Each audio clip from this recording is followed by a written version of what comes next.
हम लोग uniform civil code के रास्ते जाए बिना अगर हम इस पे जाते कि हर कम्युनिटी के अंदर एक प्रोसेस जिसमें सरकार का भी हस्तक्षेप हो लेकिन दबदबा ना हो, एक रिफॉर्म प्रोसेस, क्या वो बेहतर रास्ता होता? प्रोफेसर उपेंद्र बख्शी ने भी लिखा है कि भाई यूनिफॉर्म सिविल कोड की ये जो पूरी लैंग्वेज आर्टिकल 44 की, हमको यही नहीं मालूम कि इसमें यूनिफॉर्म क्या होगा, सिविल क्या होगा, कोड क्या होगा। कि इससे जो आंदोलन है या इससे जो बहस है उसको संवैधानिक नैतिकता की जगह से अगर हम नहीं करेंगे, जहाँ सारे इवन माइनॉरिटी हक के जो लोग हैं वो अगर सेक्सुअल माइनॉरिटीज़ या इस तरह के जो लिव इन रिलेशनशिप वाली माइनॉरिटीज़ का साथ नहीं देंगे तो वो बहुत बड़ा सेल्फ गोल करेंगे और वो खुद इस प्रक्रिया से खुद को बाहर कर देंगे।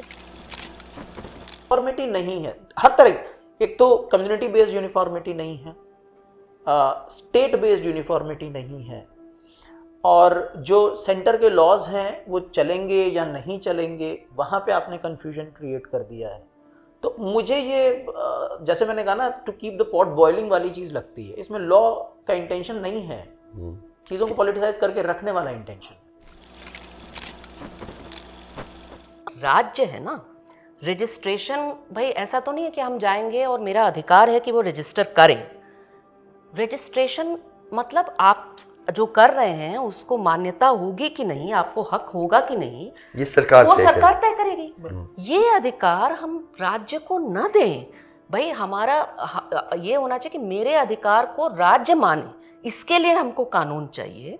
कानून हमको राज्य द्वारा किसी भी कम्युनिटी को डांटने डपटने का थोड़ी मामला है हक अधिकार को राज्य बचाएं।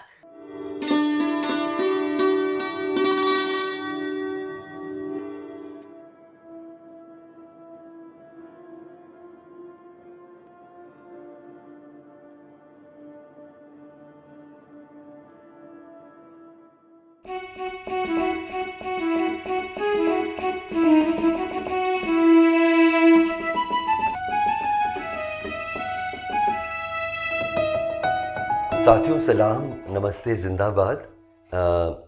ये दाग दाग उजाला जो हम सीरीज़ स्क्रॉल के साथ कर रहे हैं, इसके नए एपिसोड में आपका स्वागत है।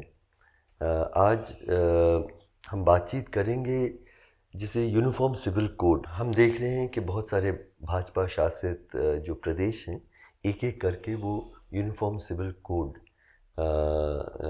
के से जुड़े हुए कानून सामने ला रहे हैं, जो बहुत मतलब समाज में ना संसद में इसकी कोई भी विस्तृत बातचीत नहीं हुई है।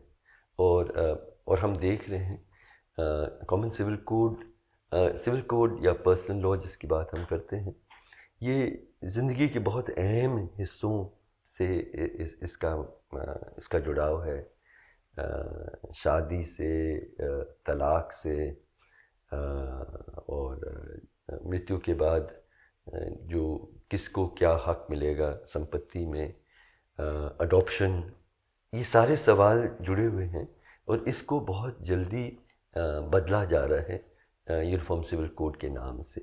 तो इसको हम सब की ज़िंदगी से ये सवाल बहुत नज़दीकी से जुड़ा हुआ है। इसको समझने के लिए और इसके कोई मतलब अंतिम मेरे ख्याल में बहुत सारे सवाल उठ रहे हैं। इसका सही ये जवाब है और गलत जवाब है, ऐसा कहना कई चीज़ों में मुश्किल है, लेकिन सही सवाल पूछना भी बहुत ज़रूरी इस मुद्दे पे है, और यही हम आज अपनी बातचीत में कोशिश करेंगे। मेरे साथ दो बहुत अहम चिंतक हैं और जो हमारे बीच में हैं। कविता कृष्णन, मेरे ख्याल में बहुत सारे लोग उनकी पहचान एक वामपंथी बहुत एक्टिविस्ट के तौर पे तो है ही। महिला हक के बारे में आपकी पहल है, लेखिका भी हैं, तो आपका स्वागत है कविता। और साथ में निज़ामुद्दीन सिद्दीकी साहब हैं। निज़ाम मतलब कानून के विशेषज्ञ हैं, पढ़ाते थे काफ़ी हाल ही तक, आई थिंक पिछले दिसंबर तक आप जिंदल लॉ स्कूल में पढ़ाते थे।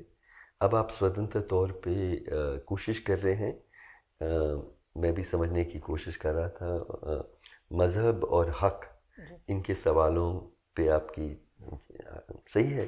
जी जी और लेखक भी हैं, शोधकर्ता भी हैं, तो आप दोनों का बहुत स्वागत है इस बातचीत में। यूनिफॉर्म सिविल कोड, यूनिफॉर्म का मतलब यही है कि वर्तमान में क्या क्या स्थिति है कि ये जो जिन मामलों, जो फैमिली मैटर्स हैं, ये ज़्यादातर हम जिस मज़हब में अपने आप को मानते हैं, वो मज़हब के नियम हैं, और कुछ सीमाओं के अंदर सरकार, समाज उन मज़हबों के नियमों को इजाज़त देती है। तो मैं एक मज़हब में अगर मैं को मानता हूँ और दूसरे मज़हब को मानता हूँ, वर्तमान में ये स्थिति है कि ये कानून अलग अलग तरीके से हम पर लागू होंगे। यूनिफॉर्म सिविल कोड का मतलब ये है कि अब ये फ़र्क मिट जाएंगे और एक ही कानून सब पे लागू होगा इन मामलों में। ये यूनिफॉर्म सिविल कोड है। तो मेरा पहला सवाल आप दोनों से यही है कि संविधान जो लिखा गया था उसमें भी एक जगह पे जिसको डायरेक्टिव प्रिंसिपल्स कहते हैं, मतलब ये है कि ये बंधनकारी नहीं है, लेकिन संविधान कहती है कि कोशिश होनी चाहिए कि कुछ चीज़ें हों। उनमें से यूनिफॉर्म सिविल कोड भी एक जोड़ा गया है, लेकिन इसका मतलब क्या है, इसको कैसे लागू किया जाएगा, वो संविधान में नहीं बताया गया है। तो बहुत सारे लोग ये मानते हैं, जो प्रगतिशील या महिला हक को मानने वाले लोग ये मानते हैं या कहते आ रहे हैं कि क्योंकि हर मज़हब, और उसमें कोई फ़र्क नहीं है, हर मज़हब किसी तरह से महिला हक, पूरी तरह से बराबर का हक महिलाओं को नहीं देती है। और एक और कैटेगरी भी है जिसको हम लोगों को जिसको याद करना इस वक्त में ज़रूरी है, जिसको हम सेक्सुअल माइनॉरिटीज़ कहते हैं। लगभग सभी मज़हबों में आगे पीछे उनको बराबर के हक नहीं हैं। तो एक विचार ये है कि इसलिए एक यूनिफॉर्म सिविल कोड होना चाहिए जो महिला को बराबर के हक और ये LGBTQ जो सेक्सुअल माइनॉरिटीज़ हैं उनको भी बराबर के हक दे पाए।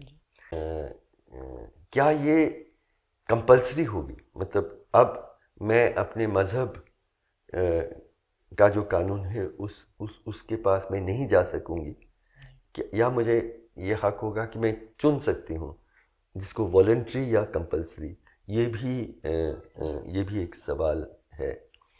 और इस तरह से बहुत सारे और सवाल हैं। मैं आप दोनों से पूछना चाहता हूँ कि आपकी राय में क्या एक यूनिफॉर्म सिविल कोड होना भी चाहिए कि नहीं? और कविता, महिला हक के क्योंकि आपने बहुत लड़ाइयाँ लड़ी हैं, एक महिला समानता के नज़र से हम देखें तो क्या UCC यूनिफॉर्म सिविल कोड होना चाहिए या नहीं? तो मुझे ये लगता है कि सबसे जो जिस सवाल को निजी मामलों में, जो आपने कहा फैमिली मैटर्स या निजी मामले, इनमें महिलाओं के लिए, चाहे वो किसी भी कम्युनिटी के हों, उसमें सबसे बड़ा चैलेंज क्या है?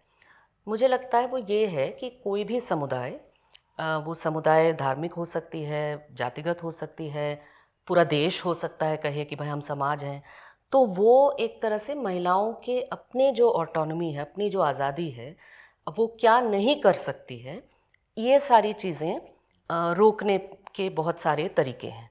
वो ज़रूरी नहीं है कि वो कानूनी हो, लेकिन कानून बेसिकली कुछ ऐसे बन जाते हैं या उनका इंटरप्रिटेशन ऐसे हो जाता है जिसका असर ये होता है, सामाजिक दबाव जो है वो महिलाओं के आज़ादी पर। तो मेरे लिए ज़रूरी ये है कि वो यूनिफॉर्म से मतलब ये हो जाता है भाई एक ही कानून हो, ये मुझे कोई ज़रूरी नहीं लगता है। मुझे लगता है कॉन्स्टिट्यूशन का जो स्पिरिट है वो डायरेक्टिव प्रिंसिपल्स में है, यूनिफॉर्म सिविल कोड, लेकिन उसको आपको इसमें देखना होगा कॉन्स्टिट्यूशन के पूरे दायरे में। तो बेसिकली कॉन्स्टिट्यूशन में मेजॉरिटेरियन मोरालिटी नहीं, कॉन्स्टिट्यूशनल मोरालिटी, यानी बस समाज को लगा कि ये चीज़ अच्छी है, भाई आपने समाज को लगा, हिंदू समाज को, कि भाई इंटर कास्ट मैरिज नहीं होनी चाहिए, लेकिन कॉन्स्टिट्यूशनल मोरालिटी कहेगी होनी चाहिए। एलजीबीटी क्यू राइट्स में ये जजमेंट आया ही है कि कोई हो सकता है बहुत ही छोटी आप माइनॉरिटी हो, सबको लगे गलत है, होनी चाहिए। और फिर ये जो अधिकार है ये हर कम्युनिटी में होनी चाहिए। इससे कोई कम्युनिटी अपने आप को एग्जेम्प्ट नहीं कर पाना चाहिए। आप अपने कानून को, अपने शादी के तरीके को, अपने इनहेरिटेंस के तरीके को रख सकते हैं, लेकिन किसी का जो इक्वल डिग्निटी है, इक्वल राइट्स है, उसको आप नहीं डिनाई कर सकते। बाकी चीज़ें देखिए स्पेसिफिक्स में है कि डिनाइल क्या होता है कि नहीं होता है, उसमें बहस की बहुत जगह है, लेकिन ये प्रिंसिपल आई थिंक फर्स्ट होना चाहिए। इसमें इसको आप कहिए यूनिफॉर्म भी नहीं पसंद है मुझे, एक दर्जे का सबको हक होना चाहिए जी। निज़ाम यही मैं एक बहुत महत्वपूर्ण दिल्ली हाई कोर्ट की जजमेंट जो हमारे देश के इतिहास में, लोकतंत्र के इतिहास में बहुत अहम जगह रखती है, वो है जस्टिस AP शाह और जस्टिस मुरलीधर। जब उनके सामने ये सवाल उठाया गया कि क्या अगर दो मर्द आपस में लैंगिक रिश्ता रखना चाहते हैं, क्या ये इसको अपराध माना जाए और इसकी सज़ा हो, तो उन्होंने बहुत जो फैसला है बहुत खूबसूरती से लिखा गया है। उसमें उन्होंने कहा है कि ये एक सेक्युलर डेमोक्रेसी है। सेक्युलर डेमोक्रेसी में हम सब को, हर नागरिक को ये हक है कि अपने चॉइस से आप फैसले ले सकते हैं, अपने नैतिक फैसले जो आपके मज़हब के मुताबिक हों या कोई और तरीके से आप तय करें। ये आज़ादी है, लेकिन इस कानून में कहा गया कि ये आज़ादी की सीमाएं हैं और वो है संविधान। तो मैं अपने व्यक्तिगत नैतिक मूल्यों के हिसाब से फैसले लेने का हक रखता हूँ या रखती हूँ, लेकिन अगर मेरे जो व्यक्तिगत फैसले हैं या चॉइस है वो संवैधानिक जो नैतिकता है उसके खिलाफ जाएगा, तो संवैधानिक नैतिकता ऊपर रहेगी। उस विचार को देखते हुए क्या एक यूनिफॉर्म सिविल कोड एक रास्ता नहीं है संवैधानिक जो नैतिकता है उसको एक जगह बनाने के लिए? बहुत इम्पोर्टेंट सवाल है ये। असल में देखिए, एक तो जब आप संविधान में जब ये डिबेट हो रही है तो इसमें डॉक्टर अंबेडकर का जो ओपिनियन है वो बड़ा इम्पोर्टेंट है। कुछ वहाँ पे कम्युनिटी के रिप्रेजेंटेटिव्स थे, वो अपनी जगह है, लेकिन डॉक्टर अंबेडकर का जो ओपिनियन था वो ये था कि हम इसको फोर्स नहीं कर सकते, है ना, इसमें एक वॉलंटरी एलिमेंट होना चाहिए। तो जो और ये संविधान की नैतिकता जो आप कह रहे हैं, आप उसको इससे जोड़ सकते हैं कि हालांकि हमने लिख दिया है इसको कि एक स्टेट की पॉलिसी होगी कि यूनिफॉर्म सिविल कोड इम्प्लीमेंट होना चाहिए, बट जो कॉन्स्टिट्यूशन को लिख रहा है और जो उसको ड्राफ्ट कर रहा है, जो उसको आगे ले जा रहा है, वो खुद इस बात को समझ रहा है कि ये इन्फोर्स नहीं किया जा सकता, इसमें एक वॉलंटरीनेस होना चाहिए, चॉइस होनी चाहिए। अब ये जो चॉइस है ये दो लेवल पे है। एक तो जो आपने हाईलाइट किया, किसी भी इंसान की खुद की चॉइस, इंडिविजुअल चॉइस जिसको आप कहते हैं कि भाई मुझे किससे शादी करनी है, किसके साथ रहना है, किन कंडीशंस में रहना है, ठीक है, और किन कंडीशंस में अलग होना है, और उसके परिणाम क्या होंगे, तो ये एक इंडिविजुअल चॉइस का मैटर है जिसको कॉन्स्टिट्यूशन प्रोटेक्ट करता है। अब उसकी बाउंड्री जो है वो आप क्रिमिनल लॉ के थ्रू बना सकते हैं, और उस बाउंड्री को सुप्रीम कोर्ट या दिल्ली हाई कोर्ट या कोई भी जो हायर कोर्ट्स हैं वो उसकी बाउंड्री को एक्सपैंड कर सकते हैं।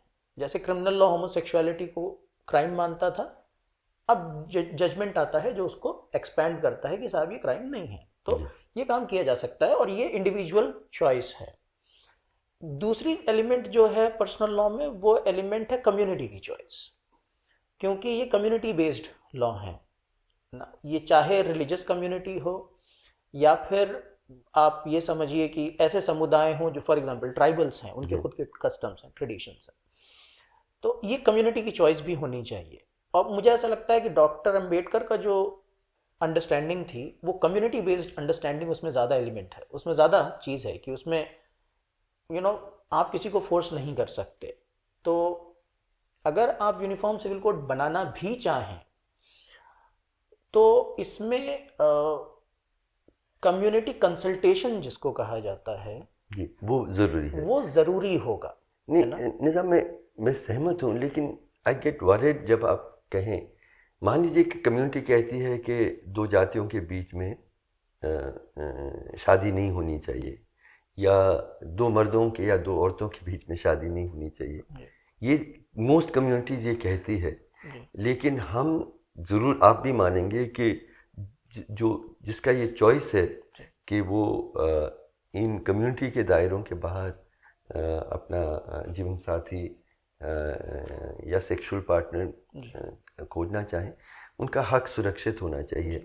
तो मुझे लगता है कि यही कॉम्प्लेक्सिटी यही है कि कम्युनिटी के हक और कम्युनिटी का विचार क्या है वो मोस्टली मर्द तय करते हैं। और वो भी तो उसमें महिला के हक या सेक्सुअल माइनॉरिटीज़ के हक बिल्कुल खतरे में होते हैं, इसलिए यूनिफॉर्म सिविल कोड होना चाहिए। नहीं, आई मीन आप दोनों क्या कहते हैं? मुझे लगता है कि मैं इसको थोड़ा, आपका जो सवाल है उसको मैं थोड़ा, मेरे दिमाग में वो उसका फ्रेमिंग थोड़ा अलग है। क्योंकि पहला तो ये कि मैं इसको सिर्फ पुरुष और महिला का नहीं मानती।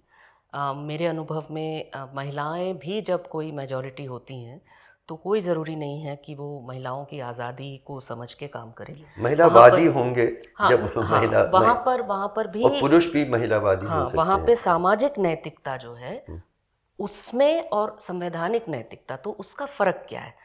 सामाजिक नैतिकता मतलब हमने कह दिया भाई हमारे समाज में लोग इसको गलत मानते हैं, तुमने कैसे किया? ठीक है, वो कुछ भी हो सकता है, सगोत्र शादी हो सकती है, कपड़े क्या पहने हो ये हो सकती है, लिव इन हो सकता है, बहुत कुछ हो सकता है। ठीक है, संवैधानिक नैतिकता का मतलब है कि जो फ्रीडम्स हैं और जो राइट्स हैं वो पॉजिटिव राइट्स हैं एक तरह से, जिसके ऊपर न समाज न राज्य एक ये कर सकता है। वहाँ पर माइनॉरिटी कम्युनिटी के भी राइट्स आते हैं। ठीक है, लेकिन वहाँ मेरा कहना है कि it's not only individual rights, लेकिन माइनॉरिटी कम्युनिटी के भीतर जो माइनॉरिटीज़ हैं वहाँ पर भी तो सवाल है। क्योंकि सवाल शायद ये नहीं, जब हम चॉइस कहते हैं तो अगर वो कम्युनिटी जो है वो चॉइस करने का अधिकार कर दें अधिकारों के मामले में, आई थिंक वो एक सटल डिफरेंस है। तो वहाँ उसके भीतर जो माइनॉरिटी से, एक सिंपल एग्जांपल मैं ले लूँ कि सपोज़ करिए कि समलैंगिकता के बारे में, समलैंगिक अगर कोई लोग हैं, कपल हैं, मैंने ऐसे बहुत ही यंग बच्चों का देखा है जो समलैंगिक हैं या ट्रांसजेंडर हैं, उनका मैं क्लोज डोर हियरिंग देखी हूँ, हर समाज के रहे हैं। जैसे ही, अच्छा मतलब जब आप इस पे बात करने जाते हैं घर से निकाल दिया जाता है, बहुत कुछ होता है, हिंसा का, और सबसे बड़ी चीज़ कि उनका जो फेथ का राइट है, तो उसमें कोई चाहती है कि मैं अभी भी अपने आप को मुस्लिम मानती हूँ या हिंदू मानती हूँ और मैं उस समाज का हिस्सा होना चाहती हूँ, मैं नहीं कटना चाहती उस समाज से, लेकिन वो समाज मुझसे कह देता है कि अब तुमको हमने निकाल दिया, तुमको करना है ना ये सब, तो you can't do it while being a Muslim और वाइल बीइंग अ क्रिश्चियन और वाइल बीइंग अ हिंदू। तो then the rights of that minority, उस माइनॉरिटी के भीतर के माइनॉरिटी का जो फेथ राइट्स है वो कैसे होगा, ये भी एक सवाल है। जी, आप जो आपने सवाल किया इसमें दो चीज़ें निकलती हैं। देखिए, एक तो ये है कि जब आप चॉइस की बात करते हैं तो बहुत सिंपल, अगर आप इसको लॉ के सेंस में देखें तो जब दो लोग शादी करना चाहते हैं तो उनके पास फ्रीडम है कि वो कौन से लॉ के अंडर में शादी करना चाहते हैं। अगर वो मुस्लिम लॉ या हिंदू लॉ में शादी करना चाहते हैं तो वो एक कम्युनिटी बेस्ड अंडरस्टैंडिंग है, उसको यूज़ करके वो शादी कर सकते हैं। ऐसा भी हो सकता है कि हिंदू हैं दोनों और वो हिंदू लॉ के अंडर में शादी नहीं करना चाहते, ये तो वो सेक्युलर लॉ भी है आपके पास। एक हिंदू है, एक मुसलमान है, शादी करना चाहते हैं, कम्युनिटी लॉ नहीं अलाउ करता है, आपके पास सेक्युलर लॉ है जो उसको अलाउ करता है। तो ये एक चॉइस जो है ये आपके पास ऑलरेडी है। तो मुझे नहीं लगता कि इसमें कहीं कोई फ्रेमिंग या इम्पोजिशन की ज़रूरत है। नहीं, मैं थोड़ा सा आपको इंटरप्ट कर सकता हूँ। जी। कुछ चीज़ों में मेरा चॉइस आज है, जी। लेकिन कुछ मैं एक महिला हूँ, मेरा डिवोर्स होता है, या एक घर में लड़की हूँ, या विधवा हूँ, जी। तो कई चीज़ों में मुझे बराबर के हक मिलने का कोई रास्ता ही नहीं है। जी। तो उस स्थिति में एक यूनिफॉर्म सिविल कोड की ज़रूरत, इवन मतलब वॉलंटरी एक्सेस की बात कि मेरे पे थोपा नहीं जाएगा, लेकिन अगर मैं पीड़ित हूँ और मैं कहती हूँ कि मुझे मेरी शादी मजहबी तौर पे मैं अलग होना चाहती हूँ और मुझे ये हक मिल रहे हैं, लेकिन सेक्युलर लॉ एक होना चाहिए जो मुझे बराबरी के हक दे, जो शायद मेरी मजहबी लॉ नहीं देती है। उस तरह का access, voluntary access to uniform code, उसमें क्या तकलीफ आपको लगता है? देखिए, इसमें दो एग्जांपल्स मैं आपको देता हूँ, दो केसेस के। एक तो केस जो ज़्यादातर सेलिब्रेट किया गया, शबनम हाशमी का case, Shabnam Hashmi versus union of India, जो अडॉप्शन से रिलेटेड बहुत इम्पोर्टेंट केस है, जिसमें सवाल ये था कि उन्होंने जिस बच्ची को अडॉप्ट किया था, क्या वो उसको अपनी बच्ची कह सकती हैं या नहीं। या एक्चुअली उनके हस्बैंड गवर्नमेंट सर्वेंट थे, तो उनको गवर्नमेंट ने जो बच्चों को हक देते वो नहीं दे रही थी। शबनम को मैं अच्छी तरह से जानता हूँ। तो उन्होंने कहा कि क्योंकि मेरा नाम मुसलमान है या उनके पिता का नाम मुसलमान है, क्यों उनको वो हक नहीं मिलने चाहिए जो हमारा जो बायोलॉजिकल बच्चा है। तो उन्होंने बहुत ज़रूरी सवाल उठाया था। ज़रूरी सवाल है। इसमें कोर्ट ने ये कहा कि भाई आप एडॉप्शन कर सकते हैं और एडॉप्शन आप सेक्युलर लॉ में कर सकते हैं, तो which I think is a good option. मैं मुसलमान हूँ, लेकिन मेरे पास दोनों चॉइस है, अपने रिलीजन बेस्ड या faith based, community based law की, दूसरी पर्सनल चॉइस सेक्युलर लॉ की। एक एग्जांपल तो ये है जहाँ पे कोर्ट्स अलाउ करते हैं और आप कर सकते हैं, है ना। दूसरी चीज़ ये है, दूसरा सेलिब्रेटेड केस शाहबानो का। शाहबानो, मैं शाहबानो पे ही आ रहा था कि शाहबानो में प्रॉब्लम ये नहीं है कि आपने जो हाईलाइट किया कि भाई उनको मेंटेनेंस नहीं मिल रहा है, क्या उनको मेंटेनेंस नहीं मिलना चाहिए? उनको मिलना चाहिए, ठीक है, और वो उनका हक है, वो और मजहबी कानून में अगर उसके लिए जगह नहीं हो तो सेक्युलर कानून में होना चाहिए। शाहबानो कंट्रोवर्शियल इसलिए हुआ क्योंकि आपने जो है वो, आप जो सेक्युलर लॉ को यूज करके दे सकते थे वो आपने रिलीजियस लॉ को यूज करके दिया, है ना। आपने रिलीजियस लॉ को इंटरप्रेट करके वहां चीजें निकाल दी, तो वो वहां पे कंट्रोवर्शियल हो जाता है। तो कहने का मतलब ये है कि ये दोनों ही ऑप्शन आपके पास हैं ऑलरेडी। तो क्वेश्चन ये नहीं है कि आपके पास चॉइस है या नहीं है, जैसे आपने जो हाईलाइट किया, क्वेश्चन एक्सेस करने की है, क्या उस चॉइस को आप एक्सेस कर सकते हैं या नहीं, है ना। जैसे आप माइनॉरिटी विद इन माइनॉरिटी की आप बात कर रहे हैं। नहीं, पर आप कह रहे हैं एक्सेस कर सकते हैं, मतलब आपको हक है एक्सेस करने का या आपको शक्ति है, सामाजिक शक्ति है? मैं शक्ति की बात कर रहा हूँ, क्योंकि जब आप माइनॉरिटी विद इन माइनॉरिटी की बात करते हैं तो हक आपके पास है, लेकिन क्या आपकी कम्युनिटी में वो चीज़ अलाउड है या आपके लोग क्या उस चीज़ को अलाउ करते हैं। मुझे ऐसा लगता है कि इसको अगर यहाँ पे गैप है भी तो बहुत हद तक जो है वो कोर्ट्स इसमें क्रिएट कर सकते हैं स्पेस, है ना, बहुत हद तक इंडिविजुअल केसेस में। एक और चीज़ जो आपने हाईलाइट की थी, और वो ये थी जो आपने भी कहीं पे हाईलाइट की कि जो माइनॉरिटी विद इन माइनॉरिटी वाला मामला है, जैसे आप फॉर एग्जांपल आप मुस्लिम पर्सनल लॉ लीजिए। मुस्लिम पर्सनल लॉ में जो डोमिनेंट इंटरप्रिटेशन है वो हनफी लॉ की है ना, और ऐसा ज़रूरी नहीं है कि एक ही स्कूल ऑफ थॉट है, वहाँ और स्कूल ऑफ थॉट्स भी हैं। तो मुस्लिम पर्सनल लॉ की अपने आप में ये प्रॉब्लम है कि एक ही इंटरप्रिटेशन उसका डोमिनेट करता है ना, लेकिन उसमें और इंटरप्रिटेशंस आने चाहिए। And this is also question of minority within minority, जी है ना। तो वो एलिमेंट भी मुझे ऐसा लगता है कि उस लेवल पे भी डिबेट होनी चाहिए, और मेरे ख्याल से वो हुई भी है पहले, कुछ टाइम पहले हुई भी है, जहाँ एक स्कूल ऑफ थॉट से दूसरे स्कूल ऑफ थॉट ने आइडिया लिया था। इंडियन लॉ इंस्टीट्यूट में प्रोफेसर थे फुरकान अहमद साहब, उन्होंने इस पे लिखा भी था कि उलेमा ने एक स्कूल ऑफ थॉट से दूसरे स्कूल में लिया था। सो आई थिंक वो एक इशू भी है अपने आप में, और वो कम्युनिटी बेस्ड इशू है। और हिंदू धर्म में तो और भी ज़्यादा डाइवर्सिटी है, तो आप किस पर्सनल लॉ की बात कर देंगे वो भी सवाल है। लेकिन फिर भी मैं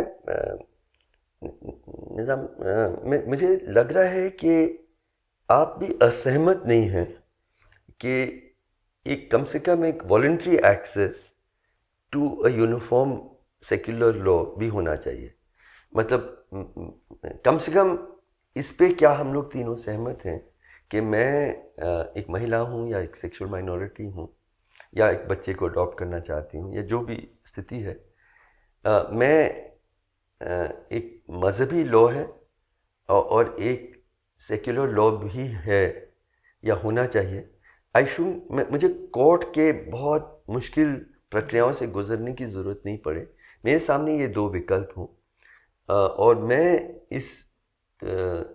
मुझे लगता है कि मेरे हक ज़्यादा सुरक्षित इसमें हैं या इसमें हैं, और मैं चयन करने का हक रखती हूँ। तो क्या इससे हम लोग तीनों सहमत हैं कि नहीं? नहीं, मैं बोलूं, मुझे लगता है कि इसमें बहुत सारे मामलों में जो एग्जाम्पल्स आपने दिए उसमें कई सारे मामलों में दिस वर्क्स, ये हो सकता है। लेकिन आई थिंक प्रॉब्लम वहाँ आती है जहाँ पर ये दोनों दायरे अलग अलग नहीं होते। जब आपको जो हक चाहिए वो आपको उस कम्युनिटी के से चाहिए। मैं एग्जांपल देती हूँ आपको, शबरीमला केस, ठीक है। ये शबरीमला केस में दो माने हिंदू महिला है, ठीक। वो शबरीमला टेम्पल में कोई कस्टमरी ये है कि आप नहीं घुस सकते अगर आप एडल्ट हैं, मतलब पोस्ट प्यूबर्टी है। तो इन महिलाओं को लगा कि उसकी पूरी रीजनिंग ही बहुत गलत है, तो वो कोर्ट में गई और वो जीत गई कि आप मंदिर में घुस सकते हो। अब मंदिर तो सेक्युलर इंस्टीट्यूशन नहीं है, मंदिर तो रिलीजियस इंस्टीट्यूशन है। तो वो जो रिलीजियस इंस्टीट्यूशन है उसका अधिकार, एक मिनट के लिए, वो तो खैर मेजॉरिटी कम्युनिटी है, लेकिन आप समझ लीजिए कि धर्म का अधिकार और उसके भीतर जो महिला है उसका अधिकार, ये जब आमने सामने आ जाए तो सवाल मेंटेनेंस का नहीं है ना, जहाँ पे चलो मुझे मेंटेनेंस मिल सकता है सेक्युलर लॉ में, वहाँ से मैं ले लूँ, मुझे मेंटेनेंस से मतलब है, वो नहीं है। तो जैसे मैं सोच रही हूँ एग्जाम्पल का, इंडिया में मेरे ध्यान में नहीं आ रहा, लेकिन मानो कैथलिक चर्च, तो कैथलिक चर्च का भाई ऑफिशियल डॉक्ट्रिन है कि हम गे रिलेशनशिप्स को गलत मानते हैं। अब उसमें हल्का सा चेंज किया है कि भाई हमको शादी के बाहर के लिए, शादी के बाहर के नहीं, माने gay relationships in general, homosexual relationship, sorry, हाँ, होमोसेक्सुअल रिलेशन हम लेंगे।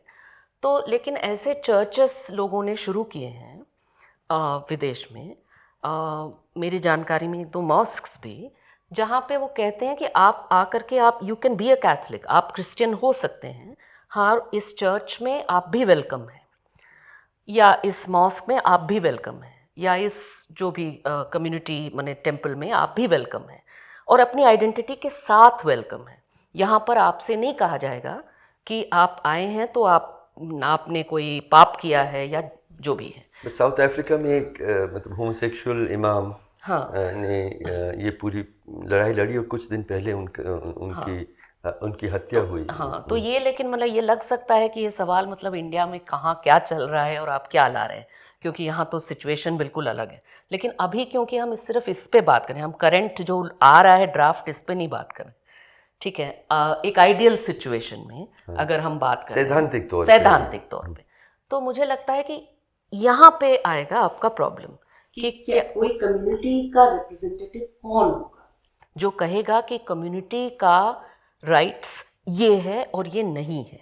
क्योंकि मानो इस कम्युनिटी के माइनॉरिटीज़ अगर कहें कि हमारा कम्युनिटी में रह करके अपना जीवन जीने का अधिकार है, इसका क्या होगा? या मानो हमने कम्युनिटी से बाहर शादी की, लेकिन मेंटेनेंस के माने इनहेरिटेंस के मामले में मुझे कम्युनिटी का राइट मिलेगा या कुछ और मिलेगा? ये these are the tricky questions. तो निज़ाम साहब, मतलब जो सवाल कविता उठा रहे हैं उसमें मैं और थोड़ा सा कॉम्प्लिकेट करना चाहता हूँ। जी एक तो जो आई थिंक कविता की बातों में से ये सवाल है कि कम्युनिटी का जो पर्सपेक्टिव है, जो रिलीजन का जो पर्सपेक्टिव है, वो कौन तय करेगा। जी जहाँ तक हिंदू धर्म का सवाल है, आरएसएस एक तरह से सेल्फ अपॉइंटेड, उन्होंने खुद को अपॉइंट किया है कि हम तय करेंगे कि हिंदू धर्म क्या कहता है। ये बेहद कॉम्प्लिकेटेड, और मैं अगर मेरे बहुत अच्छे दोस्त हैं जो हिंदू धर्म को बहुत मतलब मानते हैं, और वो कहते हैं मेरी राय है कि मुझे हिंदू धर्म को हिंदुत्व से बचाना है।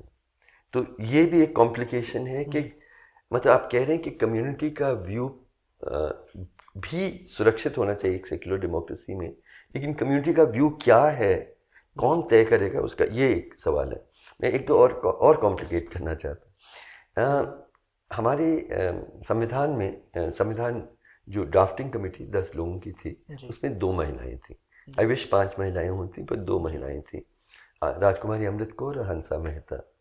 तो बताया जाता है कि जब फंडामेंटल राइट्स पे बातचीत हो रही थी, ये 2 महिलाओं ने कहा कि एक फंडामेंटल राइट होना चाहिए अपने शौहर को चुनने का हक, as a fundamental right. And I really feel, जब मैं पढ़ता हूँ आज, जब ऑनर किलिंग और ये सब, और ज़्यादातर पुरुष जो ड्राफ्टिंग कमेटी में थे वो उससे सहमत नहीं हुए। तो एक बार फिर वापस मैं जा रहा हूँ, community view and individual view.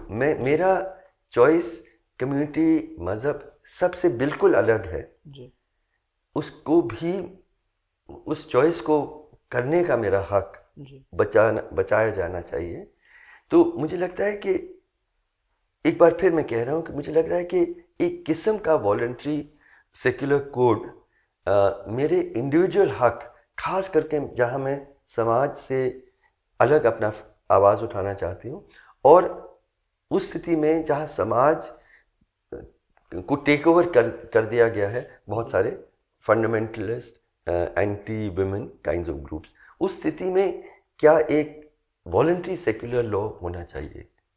इसमें एक्चुअली ये 3 चीज़ें हो गई। इतने कॉम्प्लिकेटेड सवाल, तो आप वक्त लीजिएगा, पर इसमें जी 3 चीज़ें हो गई। पहली बात तो जो आपने पिछले उसमें कहा था कि भाई यूनिफॉर्म सिविल कोड होना चाहिए या नहीं होना चाहिए, इसी पे बातचीत हो रही है। इसी पे बातचीत हो रही है।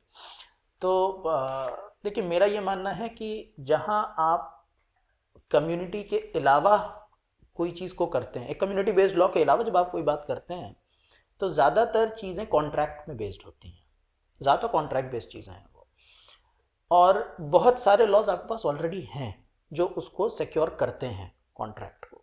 You have special Marriage act है, आप अपनी संपत्ति को कैसे देना चाहते हैं आप वो विल कर सकते हैं, लेकिन आपका मतलब इनहेरिटेड संपत्ति को आप नहीं कर सकते। हाँ नहीं, उसमें भी आप जो, बिल्कुल आप सही कह रहे हैं कि वहाँ एक एलिमेंट है रेस्ट्रिक्शन का, तो I will come to that. तो वो एक एलिमेंट है जहाँ पे आप थ्रू कॉन्ट्रैक्ट या थ्रू इन जिसको कहते हैं इंगेजमेंट या कन्वर्सेशन, बातचीत करके आप चीज़ों को कर सकते हैं। मैरिज कैसे करना है, डिवोर्स कैसे करना है, अडॉप्ट करना है, गिफ्ट लेना है, देना है, जो भी है, बहुत सारी चीज़ें आप कर सकते हैं। सारी चीज़ें नहीं कर सकते, बहुत सारी चीज़ें कर सकते हैं, दैट्स वन थिंग। जो दूसरी चीज़ जो आपने उठाई, वो विच इज़ कंटिन्यूइंग, जो हमारी डिबेट चल रही है, माइनॉरिटी विद इन माइनॉरिटी वाला एलिमेंट जो है, कि अगर वो माइनॉरिटी विद इन माइनॉरिटी है तो उसके राइट्स कैसे सिक्योर किए जाएं, ये डिबेट है। और individual with in the minority with in the minority, minority with in any faith, minority with in any faith और इंडिविजुअल विद इन माइनॉरिटी और माइनॉरिटी, इनके कैसे सिक्योर किया जाए। देखिए, इसमें 2 तरीके से मैं इसको देखता हूँ। अगर आप इसको सेक्युलर कॉन्स्टिट्यूशनल डेमोक्रेसी के सेंस में देखें, तो आप इसको पॉलिटिक्स के एंगल से अगर देखें, तो हर इंसान के पास आज़ादी होनी चाहिए उसको क्या चूज़ करना है। लिबरलिज्म इसी को कहते हैं, इंडिविजुअल ऑटोनॉमी है ना।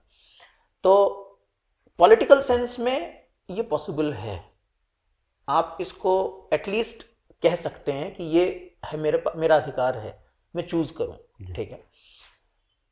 जो डिबेट करने की और डिस्कस करने की चीज़ विद इन कम्युनिटी ऑल्सो, जो कम्युनिटी के अंदर की डिस्कशन होना चाहिए और कम्युनिटी का स्टेट के साथ जो डिस्कशन होना चाहिए, जो बहुत फ्रेजाइल हो गया है आज के टाइम में, वो इस बात पे होना चाहिए कि हम लॉ को समझेंगे कैसे। क्योंकि अगर अलग अलग तरह की चीजें होती हैं तो लॉ की अंडरस्टैंडिंग डाइल्यूट हो जाता है, आपको समझ में नहीं आता लॉ क्या है ना। फॉर एग्जाम्पल जो आप बात कर रहे हैं, कौन रिप्रेजेंट करता है कम्युनिटी को, तो अब अगर आप कौन रिप्रेजेंट करता है कम्युनिटी को, ये क्वेश्चन आगे जाके लॉ की अंडरस्टैंडिंग को भी इंपैक्ट करता है कि लॉ क्या होगा। फॉर एग्जाम्पल मुस्लिम लॉ क्या होगा, हिंदू लॉ क्या होगा, वो उसको भी इंपैक्ट करता है। तो मुझे ऐसा लगता है यहाँ पे कन्वर्सेशन बहुत जरूरी है।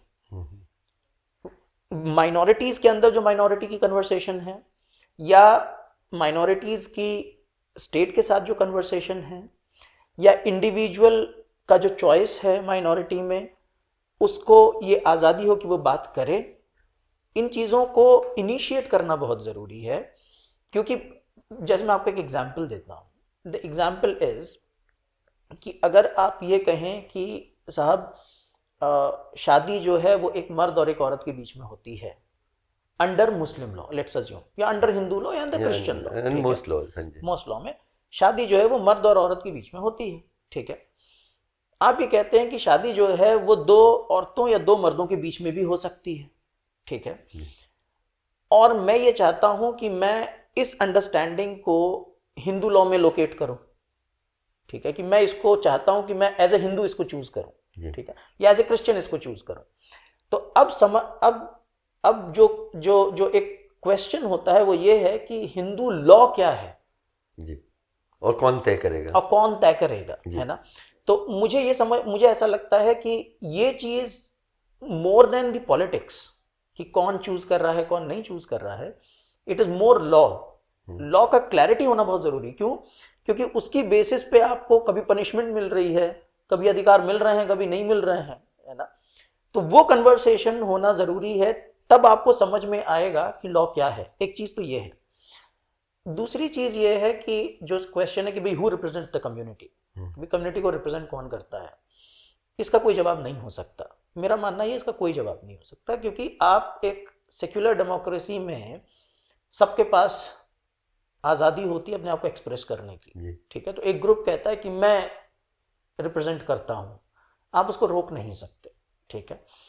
आप ज़्यादा से ज़्यादा क्या कर सकते हैं कि आप उससे कन्वर्सेशन करें, ठीक है। आप लोग आपस में बातें करें और आपस में बात करके आप चीज़ों को हल करने की कोशिश करें। निज़ाम आप रोक नहीं सकते, लेकिन आप वो हक छीन रहा है कि मैं पूरे समाज की ओर से मैं बोलूँगा और मेरी बात इंटरप्रिटेशन सही मानी जाए, उसको तो रोकना ज़रूरी है। नहीं, वो इसलिए हो रहा है क्योंकि उस पे स्टेट का पैटर्नेज है। हाँ बिल्कुल, स्टेट उसको प्रोटेक्ट कर रहा है, इसलिए वो अपनी बात कह पा रहा है और कोई और बात नहीं कह पा रहा है। तो इसमें ये सवाल कम्युनिटी का सवाल नहीं है कि उसको रिप्रेजेंट कौन करेगा, स्टेट का सवाल। ये सवाल कम्युनिटी वर्सेस स्टेट का सवाल है कि स्टेट क्या सबसे एंगेज होना चाहता है या नहीं होना चाहता है। स्टेट अगर 5 लोगों में से किसी एक ही से एंगेज होना चाहता है तो वो actually that is the problem. ये प्रॉब्लम इस वक्त हो रही है। नहीं तो मैं घूम फिर के सोच रहा हूँ कि किसी तरह का मैं इसको यूनिफॉर्म लॉ नहीं कह रहा हूँ, सेक्युलर लॉ होना चाहिए इन सारे मुद्दों पे। एक और उदाहरण देना चाहता हूँ, ट्रिपल तलाक का भी लॉ पास हुआ पहली बार। मतलब मान लीजिए कि अपने पत्नी को छोड़ देना, हम समाज या सरकार पार्लियामेंट कहती है कि ये अपराध माना जाना चाहिए, फिर ये सभी समाजों में माना जाना चाहिए।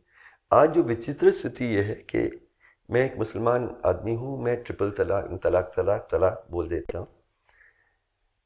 सुप्रीम कोर्ट कह रही है कि फिर भी शादी कायम है पहले, उसके बाद भी मुझे एक क्रिमिनल के तौर पे जेल में डाला जाएगा। मैं हिंदू हूँ और मैं अपने पत्नी को एक बार तलाक बोलूँ, 3 बार, 100 बार या ना बोलूँ और छोड़ दूँ, वो अपराध नहीं है। तो इसमें भी यूनिफॉर्मिटी नहीं है। तो क्या हम यहाँ नहीं कह रहे हैं कि यूनिफॉर्मिटी होनी चाहिए? मतलब ऐसा कानून हम बनाएं। अगर हम कह रहे हैं कि पत्नी को छोड़ना और कोई मेंटेनेंस देना अपराध है, तो सबके लिए अपराध होना चाहिए। नहीं, अपराध नहीं, मेरा मानना है यहाँ पे ही दिक्कत नहीं, आ जाएगी। अपराध अगर हम मानते हैं कि होना चाहिए नहीं, तो सबके लिए होना चाहिए। नहीं, वही मैं कह रही हूँ कि इसमें अगर हम हक के जगह से देखें, ठीक है, तो पहले तो ये कि जो शादी ब्याह के मामले हैं उसमें बिल्कुल कोर्जन और वायलेंस के अलावा बाकी चीज़ें सिविल लॉ में आती हैं, वो क्रिमिनल लॉ में नहीं आती हैं। तो अगर आपको जैसे समझ लीजिए एडल्टरी, किसी का शादी दो लोगों में है और किसी का दूसरे किसी के साथ रिश्ता है, ठीक है, तो उसमें माने बदला भी है भी कानून कि उसमें आप किसी को क्रिमिनलाइज मत करिए, ये डिवोर्स के लिए ग्राउंड्स है, आप अलग हो सकते हैं, ठीक है। और उसमें जिसने किया है एडल्टरी उसके कुछ जिम्मेदारियां होंगी भाई उसके आधार पे, लेकिन ये नहीं, ये जो है क्रिमिनल लिस्ट में नहीं आता। तो मेरा मानना है दो चीज़ें ट्रिपल तलाक कानून के बारे में। सुप्रीम कोर्ट का जजमेंट इतना ही है जो आपने कहा कि आप मुस्लिम पर्सनल लॉ में तलाक की जगह है, अच्छी चीज़ है वो, उसमें तलाक के तरीके क्या होंगे, उसमें एक तरीका इंस्टेंट ट्रिपल तलाक, एक ही बारी में 3 बार कह दिया एक तरफा, वो नहीं होना चाहिए। और अगर वो किया किसी ने तो वो जायज़ नहीं है, वो तलाक नहीं है, इतना कह दिया सुप्रीम कोर्ट ने। तो अब बचा कि भाई अगर कोई रिलीजियस इंस्टीट्यूशन है, कोई मौलवी हैं, कुछ हैं जिन्होंने कहा मैंने इसको मान लिया, तो उनकी तरफ से गलती ज़रूर है, लेकिन उस आदमी को आप जेल कर रहे हैं, इसके लिए अलग कानून बनाया गया। तो ये यूनिफॉर्म क्रिमिनल कोड नहीं है। आपने तो यूनिफॉर्म क्रिमिनल कोड है देश में, आपने इसमें मुस्लिम स्पेसिफिक क्रिमिनल कोड अलग से जोड़ दिया, जो कि हिंदू पुरुष जो है वो अपनी पत्नी के साथ नहीं रहे, डेजर्शन है, डेजर्ट कर दिया आपने, तो जरूर उसके जिम्मेदारियां हैं भाई वो डेजर्ट ना करें, वो मेंटेनेंस दे, बच्चों को संभालें, जो भी करें, लेकिन आप जेल में नहीं डाल सकते उनको, ठीक है। प्रधानमंत्री खुद ही हैं भाई, वो ना ही रहते, ठीक है, उनका निजी मामला है, नहीं रह रहे हैं तो इसमें, लेकिन आप जेल में नहीं डाल सकते किसी को। तो ये फ़र्क बहुत ख़तरनाक फ़र्क है। और मैं मानती हूँ कि ये मेरा आर्ग्यूमेंट, एक नारीवादी होते हुए मैं नहीं आर्ग्यू करूँगी कि सबको क्रिमिनलाइज किया जाए और किसी ने ऐसा किया तो उनको जेल डाला जाए। मेरा मानना है कि जितना स्टेट का कम इसमें प्यूनिटिव ये हो, जेल में डालने की शक्ति जो है थोड़ा कम रखें, वो बेहतर है। और इसमें ये ना माना जाए कि तलाक है और सबके लिए हो, इसमें अलग से क्रिमिनल ये मत जोड़ें। मेरा आर्ग्यूमेंट अलग था, मैं भी 100% आपसे सहमत हूँ, तो मैं कह रहा हूँ कि आपने एक के लिए क्रिमिनलाइज किया, बाकियों के लिए नहीं किया। तो निज़ाम, मैं बहुत सारी चीज़ें हम लोग ये लंबी बातचीत चला सकते हैं। मैं कह रहा था कि एक विकल्प ये था कि हर कम्युनिटी बैठ के रिफॉर्म करे और उनके साथ बातचीत, और बातचीत माइनॉरिटी विद इन माइनॉरिटी के साथ भी हो, ताकि ये रिफॉर्म हो। हम लोग यूनिफॉर्म सिविल कोड के रास्ते जाए बिना अगर हम इस पे जाते कि हर कम्युनिटी के अंदर एक प्रोसेस जिसमें सरकार की भी का भी हस्तक्षेप हो, लेकिन दबदबा ना हो, एक रिफॉर्म प्रोसेस, क्या वो बेहतर रास्ता होता? देखिए, जैसे मैं इसको आंसर करूंगा, आप जो ट्रिपल तलाक लॉ आपने कहा, ये ट्रिपल तलाक लॉ में प्रॉब्लम क्या है? एक प्रॉब्लम तो आपने हाईलाइट की, उसमें क्रिमिनल डाल दिया। उसका दूसरी प्रॉब्लम ये है कि मुस्लिम स्कॉलर्स जो उलेमा हैं, उनका एक बहुत बड़ा तबका ट्रिपल तलाक को इनवैलिड मानता है, ठीक है। बहुत आसान तरीका था आपके पास कि गवर्नमेंट जो है वो मुस्लिम बॉडीज़ से या कम्युनिटी बॉडीज़ से इंगेज करती, बात करती, ये कहती कि साहब देखिए ये प्रॉब्लम हो रही है, ये प्रॉब्लम आप क्यों नहीं सुधार रहे हैं, ठीक है। और वो बॉडीज़ आपस में बातें करती और वो वही रिजल्ट निकालती जो कोर्ट ने निकाला है, सॉरी, जो पार्लियामेंट से आया है, ठीक है। तो कहने का मतलब ये कोई ऐसा रिजल्ट नहीं है जो कम्युनिटी नहीं निकाल सकती थी, क्योंकि ज़्यादातर उलेमा जो हैं वो इस चीज़ को एक्चुअली डिबेट करते हैं, ठीक है, कि और ये स्कॉलरली डिबेट जिसको आप कहते हैं, एकेडमिक डिबेट है कि साहब इसमें हम क्या सोल्यूशन निकालें। तो ये बहुत आसान था। तो कमिंग बैक टू आपका जो प्रीवियस क्वेश्चन था कि क्या स्टेट को लॉ बनाना चाहिए, मुझे ऐसा लगता है कि देखिए लॉ के साथ सबसे बड़ी प्रॉब्लम क्या होती है ना कि लॉ जब भी बनाएंगे आप, लॉ के साथ अथॉरिटी आती है और लॉ के साथ फोर्स आता है। आप जैसे ही लॉ को बनाएंगे आपको इन्फोर्स करना पड़ेगा, आपको उसको चलाना पड़ेगा, उसको जो वायलेट करता है उसको सजा देनी पड़ेगी, ठीक है। वो अपने आप में चीज़ों को कॉम्प्लिकेट करता है। इस तरीके के इश्यूज जो हैं वो कम्युनिटी बेस्ड इश्यूज हैं और आपको इंगेज करना पड़ेगा लोगों से। अब आपका जो दूसरा सवाल था कि कम्युनिटी बेस्ड इंगेजमेंट कैसे होना चाहिए, देखिए मेरा पर्सनली मानना ये है कि कम्युनिटी बेस्ड इंगेजमेंट जो है वो स्टेट की तरफ से शुरू होना चाहिए, क्योंकि अलग अलग ग्रुप्स तो अपने आप को कहते ही हैं कि मैं रिप्रेजेंट कर रहा हूँ, मैं रिप्रेजेंट कर रहा हूँ, मैं रिप्रेजेंट कर रहा हूँ, ठीक है। स्टेट को इंगेज करना चाहिए ना। अब स्टेट को किससे बात करनी चाहिए? स्टेट को उन सब लोगों से बात करनी चाहिए जिनकी बात इंपॉर्टेंट है। फॉर एग्जाम्पल, भारतीय मुस्लिम महिला आंदोलन आपने ले लिया।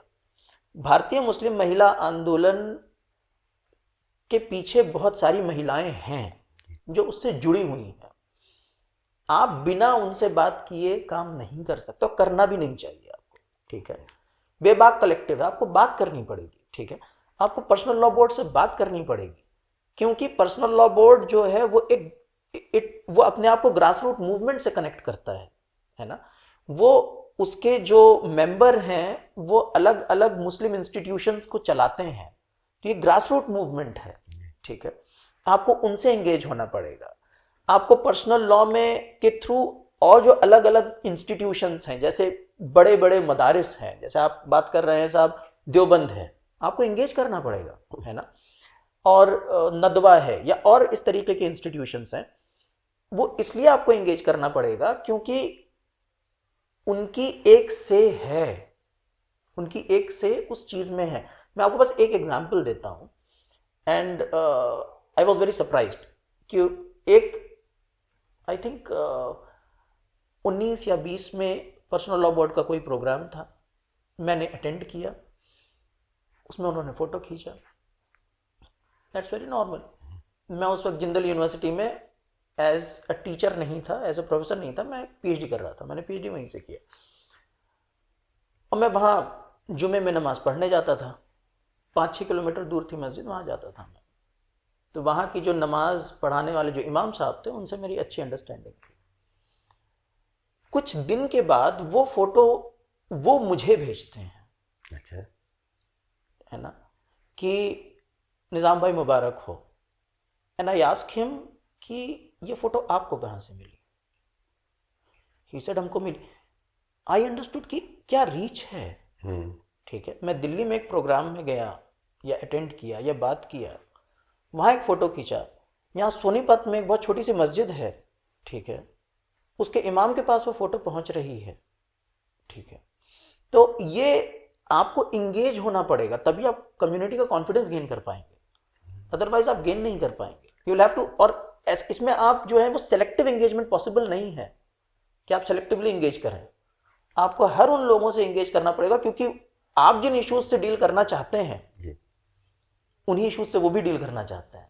जैसे पर्सनल लॉ बोर्ड को खुद आज की डेट में इस चीज को एड्रेस करना पड़ेगा कि निकाहनामा होना चाहिए, मॉडल निकाहनामा होना चाहिए या नहीं होना चाहिए। वो एक ऐसी इशू जो उनको खुद डिबेट करना पड़ेगा।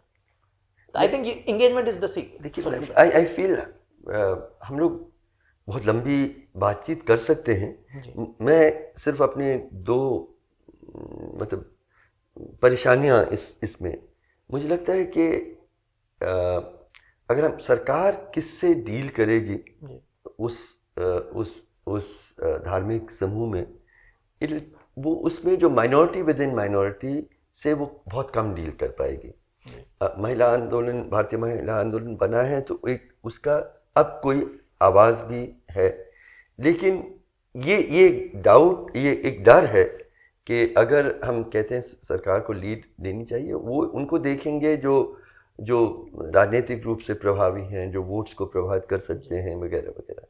तो कहीं एक और प्रक्रिया जहाँ सचमुच जो अंतिम व्यक्ति उस समाज के अंदर है वहाँ से बातचीत कैसे हो वो।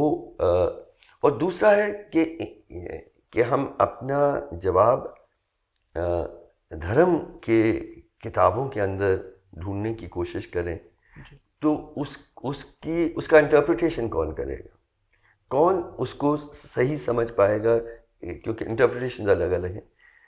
तो इस सब के बीच में मुझे लगता है कि वो एक प्रक्रिया चलनी चाहिए, लेकिन एक सेक्युलर लॉ भी होनी चाहिए। उससे क्या हम लोग सहमत हैं कि नहीं, मैं फिर से वहाँ पहुँच रहा हूँ। लेकिन मुझे ऐसा लगता है कि वो चीज़ें ऑलरेडी हैं, मुझे लगता है। जहाँ नहीं हो तो जहाँ नहीं हो, आप मुझे मतलब बहुत ज़्यादा कॉन्फिडेंस नहीं है। जब स्टेट किसी तरीके का कोडिफिकेशन करता है, जैसे इंडिया में कोडिफिकेशन की बात 1947-48 में हो रही है और उत्तराखंड में अब हो रहा है कोडिफाई यूनिफॉर्म सिविल कोड। ये डिबेट अराउंड 1920s या 30s में, इनफैक्ट 1940s तक वो मिडिल ईस्ट में चली कि लॉज को कैसे हम डील करें, और वहाँ भी कोडिफिकेशन की बात हुई। जैसे बहुत ही प्रोमिनेंट एग्जाम्पल है इजिप्ट में। इजिप्ट जो है फ्रेंच कॉलोनी था, और जब वो डीकोलोनाइज हुआ, जब वहाँ से निकले फ्रांसीसी, जब वहाँ से निकले, तो अब ये सवाल था कि भाई, क्योंकि लीगल सिस्टम तो काफ़ी हद तक चेंज हो गया, एक इस्लामिक सिस्टम था और एक फ्रेंच सिस्टम था, तो बहुत हद तक चीज़ें चेंज हुई, हाइब्रिड बन गया वो। तो अब सवाल ये हुआ कि भाई हम इसको कैसे सॉल्यूशन क्या निकाला। तो उन्होंने किस चीज़ को दिया, वहाँ पे एक साहब, एक स्कॉलर थे अब्दुल रज़ाक अल सनहुरी, ही टुक द लीड, और उन्होंने कंपैरेटिव मेथड को यूज़ किया, जहाँ पे फ्रेंच लॉ और इस्लामिक लॉ वो दोनों के माहिर थे, तो उन्होंने दोनों को आपस में जोड़ने की कोशिश की। ठीक है ना, ये अपना क्रिटिसिज्म है कि भाई वो कर पाए या नहीं कर पाए, या कितने सक्सेसफुल थे, ये अपने आप में एक क्रिटिसिज्म है। अभी रिसेंटली कुछ लोगों ने लिखा भी है कि सही तरीके से नहीं किया, but that's a different debate. तो मेरा कहने का मकसद ये है कि कोडिफिकेशन कभी भी एक लॉ के लॉजिक से नहीं होता है, कोडिफिकेशन कंपैरेटिव लॉ के लॉजिक से होता है ना। जो लोग कोडिफाई करेंगे उनको हिंदू लॉ का भी एक्सपर्ट होना चाहिए और कॉन्स्टिट्यूशन का एक्सपर्ट भी होना चाहिए, और मजहबी लॉ का भी, और मजहबी लॉ का भी एक्सपर्ट होना चाहिए।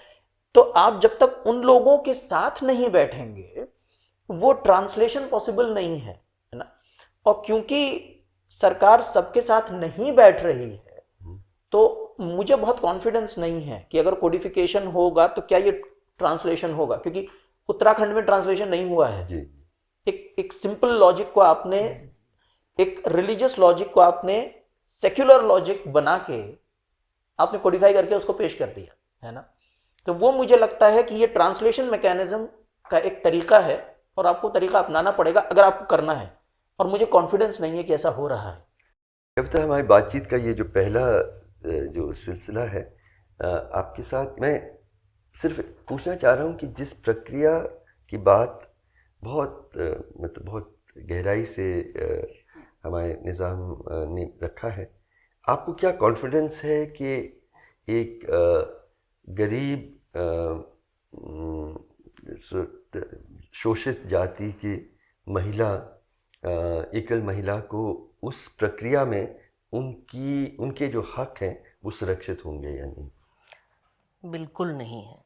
और अगर आप मुझसे पूछें, ये कठिन सवाल है, मैं इसको, मेरे पास कोई सोल्यूशन नहीं है, लेकिन मैं इतना मैं क्लियर कर दूं कि यूनिफॉर्मिटी से मुझे कोई मतलब नहीं है, और अगर कोई सेक्युलर कानून का चॉइस हो दैट्स ऑल राइट, बट मुझे नहीं लगता कि उससे पूरा हल निकला, क्योंकि जो प्रोसेस आप बता रहे हैं, प्रॉब्लम ये है कि चेंज जो है वो, अगर आप, मुझे कोई कॉन्फिडेंस नहीं है कि किसी कम्युनिटी का, जो किसी भी कम्युनिटी का सबसे कंजर्वेटिव जो हिस्सा है, जो प्रिविलेज्ड है, उसकी सहमति के साथ ही चेंज आएगा, ये नहीं होनी।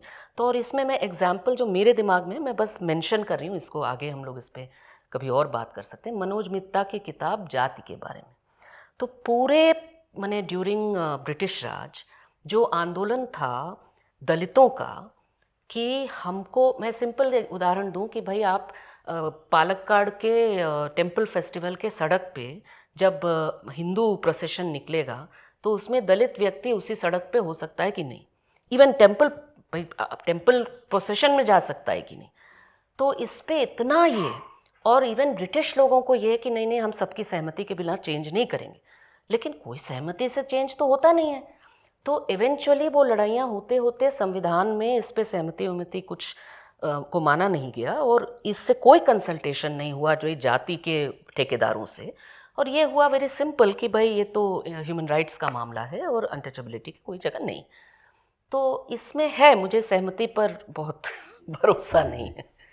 नहीं, पर आई थिंक अभी तक की बातचीत में ये कि इतना आई थिंक हम लोग सब सहमत हैं कि जो रिलीजियस पर्सनल लॉज हैं उनका सम्मान भी होना चाहिए, लेकिन सुधार की गुंजाइश है ताकि महिलाओं और सेक्सुअल माइनॉरिटीज़ की रक्षा हो। सुधार की प्रक्रिया में क्या एक ही वैकल्पिक कानून हो या एक रिफॉर्म की प्रक्रिया हो, किससे बातचीत हो, कौन मज़हब की तरफ से हक रखता हो कि उस मज़हब के की समझ वो बता सके। ये बहुत कॉम्प्लिकेटेड इश्यूज़ हैं। बहुत एक गुड फेथ में अगर सरकार इसमें, मतलब हम सरकार पे पूरा यकीन रखते हैं कि सचमुच में ये पूरी जो प्रक्रिया है ये महिला हक और बराबरी और संवैधानिक जो नैतिकता है इसको आगे बढ़ाने की प्रक्रिया, अगर सरकार उस पर चल रही है तब भी जटिलताएं हैं। लेकिन अब जो हो रहा है देश में और वहाँ पे हम लोग चलते हैं, उत्तराखंड का पहला कानून है और मेरे ख्याल में 11 और प्रदेश कह रहे हैं कि हम लगभग इसी तरह से कानून अब बहुत जल्दी से बनाएंगे। ये याद करना ज़रूरी है कि आरएसएस बहुत वक्त से उनके 3 जो सबसे प्रमुख, एक कश्मीर का जो संवैधानिक जो सुरक्षा थी उसको अलग करना, दूसरा ये राम मंदिर बाबरी मस्जिद के स्थान पे, और तीसरा है यूनिफॉर्म सिविल कोड। तो उनका जो आइडियोलॉजिकल प्रोसेस जो लड़ाई है उसमें एक बहुत अहम जगह, और क्योंकि केंद्र इस पे कानून नहीं बना सकता संवैधानिक तौर पे, तो एक एक करके प्रदेश बना रहे हैं। अब इसकी प्रक्रिया, क्योंकि हम लोग सब लोग चिंतित थे कि जब ये करेंगे तो कैसे होगा, अब हमारे सामने उसका एक ठोस स्वरूप भी सामने आया है। तो उसकी प्रक्रिया और मैं रिक्वेस्ट करूँगा कि थोड़ा सा हम लोग एक बार प्रक्रिया की बात करें और फिर कंटेंट की बात करें। पहले प्रक्रिया की बात कि सरकार ने इसको किस तरह से तय किया, किससे बात की, किससे नहीं बात की। ये सरकार का मैं देख रहा हूँ कि संविधान मतलब संसद में ही बात नहीं होती तो और किससे बात करेंगे, और जो समाजों से बात करनी थी वो उसकी कोई प्रक्रिया हमें दिखी नहीं। पर तीसरी बात यह है कि ऐसा लगता है कि एक ही पर्सनल लॉ है जो महिला हक के खिलाफ है, और वो है मुस्लिम पर्सनल लॉ, और जो हिंदू पर्सनल लॉ है या और पर्सनल लॉज हैं उनमें सुधार की बात ही नहीं हो रही है इसमें। तो ये भी प्रक्रिया है। और उत्तराखंड में एक नया उन्होंने डाले हैं कि ना सिर्फ उनकी एक लड़ाई है मुस्लिम जो धार्मिक प्रक्रिया के, लेकिन जो नौजवान शादी के बाहर एक रिश्ता रखना चाहते हैं उसके खिलाफ भी वो खड़े हो गए हैं। तो कंटेंट की बात में थोड़ा बाद में करेंगे कि क्या उन्होंने कानून मतलब जो कानून बनाया है उसके बारे में हम क्या कहते हैं, लेकिन प्रक्रिया क्या आपको दिखी और प्रक्रिया क्या होनी चाहिए। कविता आपसे शुरू करके फिर आपके पास आते हैं। देखिए, प्रक्रिया में कंसल्टेशन होनी चाहिए, ये तो ऑब्वियस बात है विद पार्लियामेंट एंड अदरवाइज, लेकिन मेरा मेन समाज ये से है भी। समाज से, मैंने वही समाज के अलग अलग हिस्से और संसद, लेकिन जो फ्रेमिंग है वो मतलब अगर आप डिस्कशन कर भी रहे हैं तो उसको आप क्या फ्रेम बनाएंगे, इसमें मेरा साफ मानना है कि भाई फ्रेमिंग आपकी होनी चाहिए कि हम संवैधानिक नैतिकता को बढ़ाने के लिए कैसे करें। इनका ये जो प्रक्रिया है उसकी फ्रेमिंग उन्होंने बहुत स्मार्टली किया है, क्योंकि उन्होंने अगर सिर्फ मुस्लिम बनाम हिंदू तरीके से करते तो बहुत एक्सपेक्टेड लाइंस पे होता। उन्होंने जो गूगली फेंका है एंड वो इट इज़ अ प्लान, मतलब उसमें एक प्रोसेस है जहाँ पे उन्होंने जैसे ये लिव इन जैसे चीज़ को ले आए, जो अगर आप किसी भी समाज में पूछ लीजिए धार्मिक, वो सब जो है वो जस्टिस वर्मा कमेटी को, वो हिंदू हो मुस्लिम हो, वो सब लोग लिख के भेजे कि भाई लिव इन रिलेशनशिप वालों को जेल में डाल दो, ठीक है, मना कर दो। तो इस ऐसी चीज़ में वो अपने आप को महिला सुरक्षा के नाम पर वो एक ब्रॉडर यूनिटी भी बना ले रहे हैं, एक मेजॉरिटेरियन बहुमत वाले नैतिकता कि भाई समाज में यही नैतिक है, हमारा देश है, भाई भारत है। उससे इसीलिए मैं जो कह रही हूँ कि इससे जो आंदोलन है या इससे जो बहस है, उसको संवैधानिक नैतिकता की जगह से अगर हम नहीं करेंगे, जहाँ सारे इवन माइनॉरिटी हक के जो लोग हैं वो अगर सेक्सुअल माइनॉरिटीज़ या इस तरह के जो लिव इन रिलेशनशिप वाले माइनॉरिटीज़ का साथ नहीं देंगे, तो वो बहुत बड़ा सेल्फ गोल करेंगे और वो खुद इस प्रक्रिया से खुद को बाहर कर देंगे, जहाँ पर जिस प्रक्रिया की मांग हमें करनी चाहिए। आप बताइए प्रक्रिया में, और क्या प्रक्रिया थी उसको थोड़ा सा और स्पष्ट करें जी। उत्तराखंड में और जगहों में, और क्या होनी चाहिए थी? देखिए, एक तो जो कमिटी उन्होंने बनाई थी उसमें एटलीस्ट 2 फ्लॉज मुझे लगते हैं कमिटी के। सिर्फ 2? कम से कम कमेटी के मेंबरशिप में बता अच्छा रहा हूँ। उसका बनने, जो काम करने का तरीका तो अपना है जी। लेकिन उसकी मेंबरशिप में कम से कम 2 फ्लॉज हैं। एक तो ये कि उसमें सारे रिलीजियस ग्रुप्स रिप्रेजेंटेड नहीं हैं, है ना। और अगर आप कौन थे? से नहीं है ये भी फॉर एग्जाम्पल मुस्लिम उसमें नहीं है। तकरीबन उत्तराखंड की पॉपुलेशन 11 और 12% है। 14% मुस्लिम है। 14% मुस्लिम है, but there was no single Muslim member, ठीक है। एक चीज है। उससे बड़ा क्वेश्चन कि जितने भी मेंबर थे उसमें बैकवर्ड क्लास से मुझे कोई नहीं दिख रहा है ना।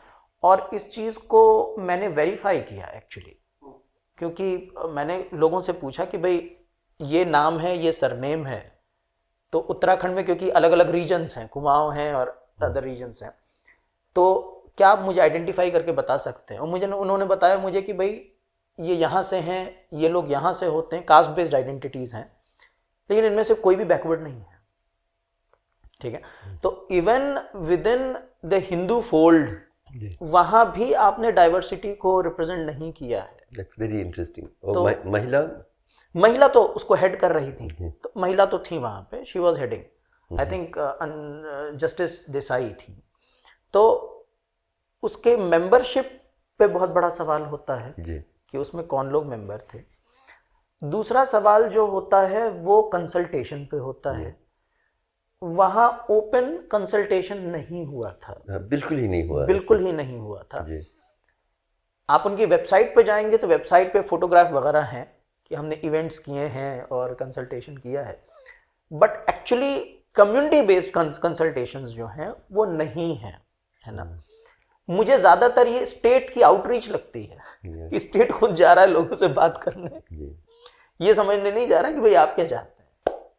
तो एक्चुअली बंद दरवाजे में आपने कुछ लोगों को चुना जिसमें मुस्लिम और बैकवर्ड क्लासेस रिप्रेजेंटेड ही नहीं हैं, और उन्होंने तय कर लिया और थोपा। एक तरह से ये प्रक्रिया है, और इसमें बहुत सारी समस्याएं हैं, वो तो उसको आगे बढ़ाने का मतलब कहने की ज़रूरत भी नहीं है।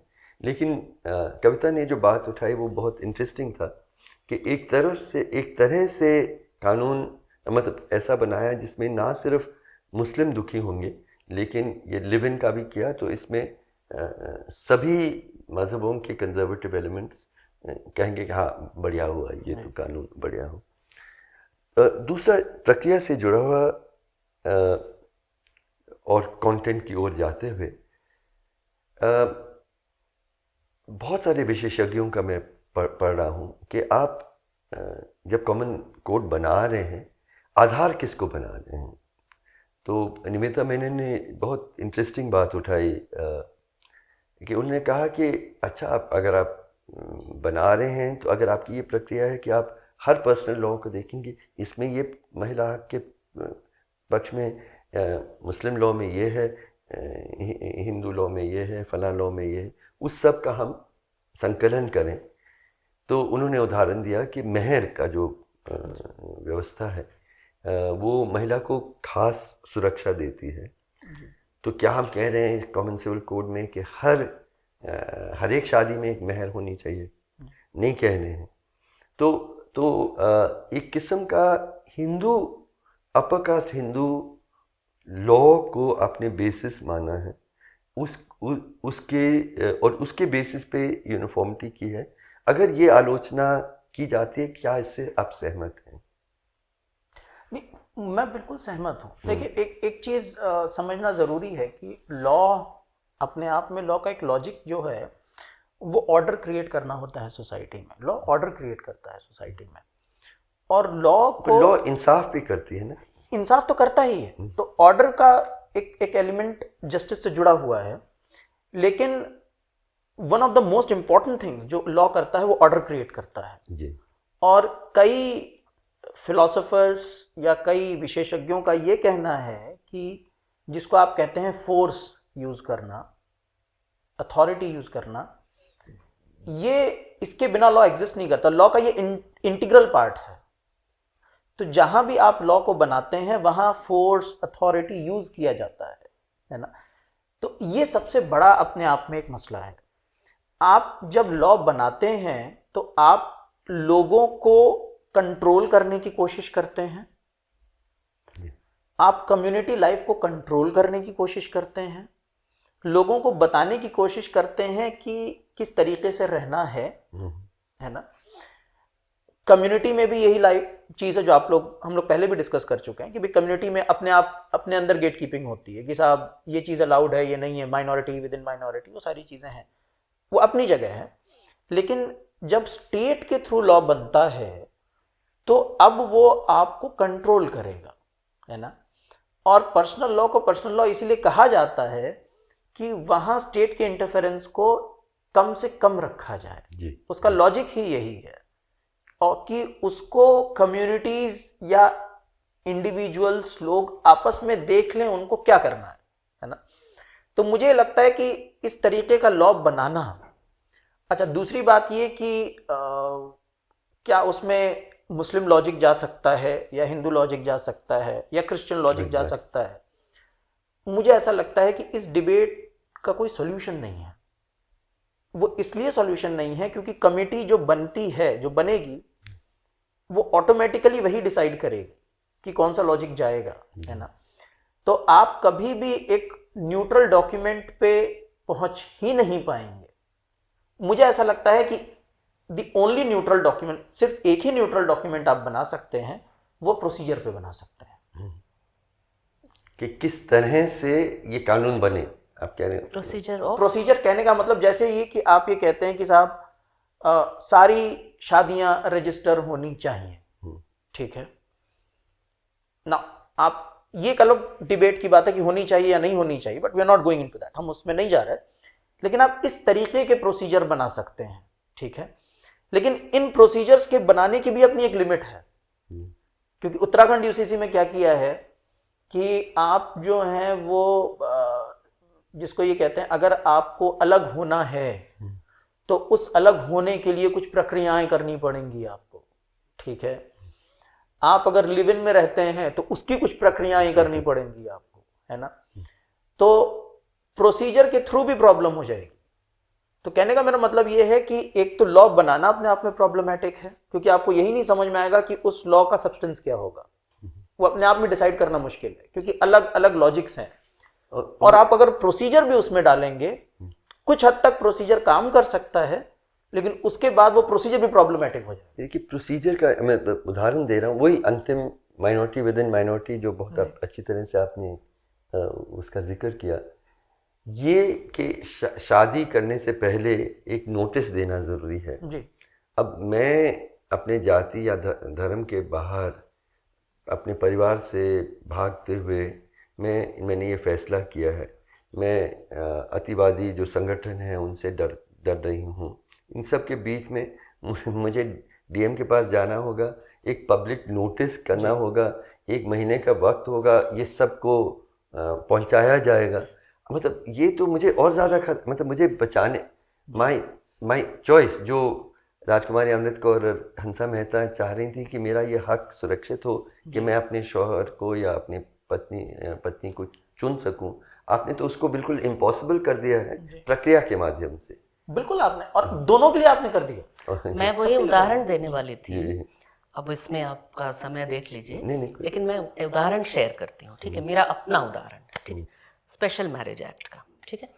तो अभी ये जो कानून है वो एक तरह से सत्ता माने सरकार के हाथ में ढेर सारी पावर दे रही है। आपने जो कहा कि पर्सनल में इंटरफेरेंस का जो सबसे कम होना चाहिए उसको वो बढ़ा रही है, राइट।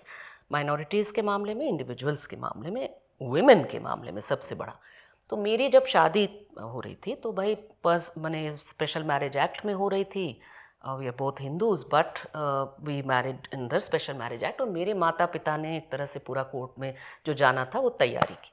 अब वहाँ छत्तीसगढ़ में जो मैजिस्ट्रेट थे वो बैठे थे, तो वो हम लोग गए जब, तो मेरे हस्बैंड के पेरेंट्स जो हैं बीमार थे, तो वो दूसरे शहर में थे, कलकत्ता में, और मैं भिलाई में थी।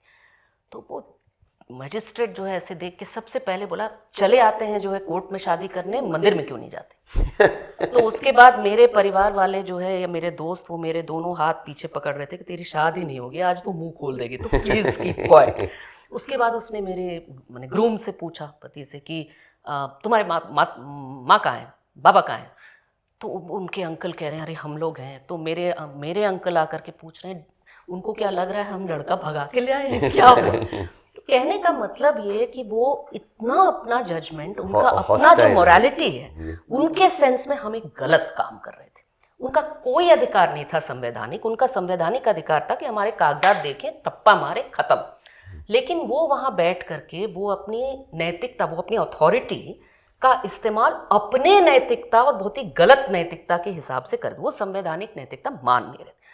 तो मेरे अनुसार जो उन्होंने जो खेला है, माने सरकार ने जो खेला है, उससे अगर हमको, समाज का भी तो कानून बनाने में एक अधिकार होना चाहिए, तो वो समाज को अगर बाहर रखें हैं, तो समाज को जोड़ने का मुझे लगता है तरीका ये है कि जो यूथ हैं, जो बहुत माने नहीं सोचते कम्युनिटी का, उनको भी जोड़ें कि भाई ये तो सबके मामले में दखल कर रहा है ना। वो सिर्फ ऐसा तो नहीं कि भाई मुस्लिम के मामले में कर रहा है, वो तो तुम कुछ भी हो, तुम उसी सेम कम्युनिटी में भी हो, लेकिन आज तुम रहोगे कि नहीं, शादी करोगे कि नहीं, फॉरगेट, लिव इन।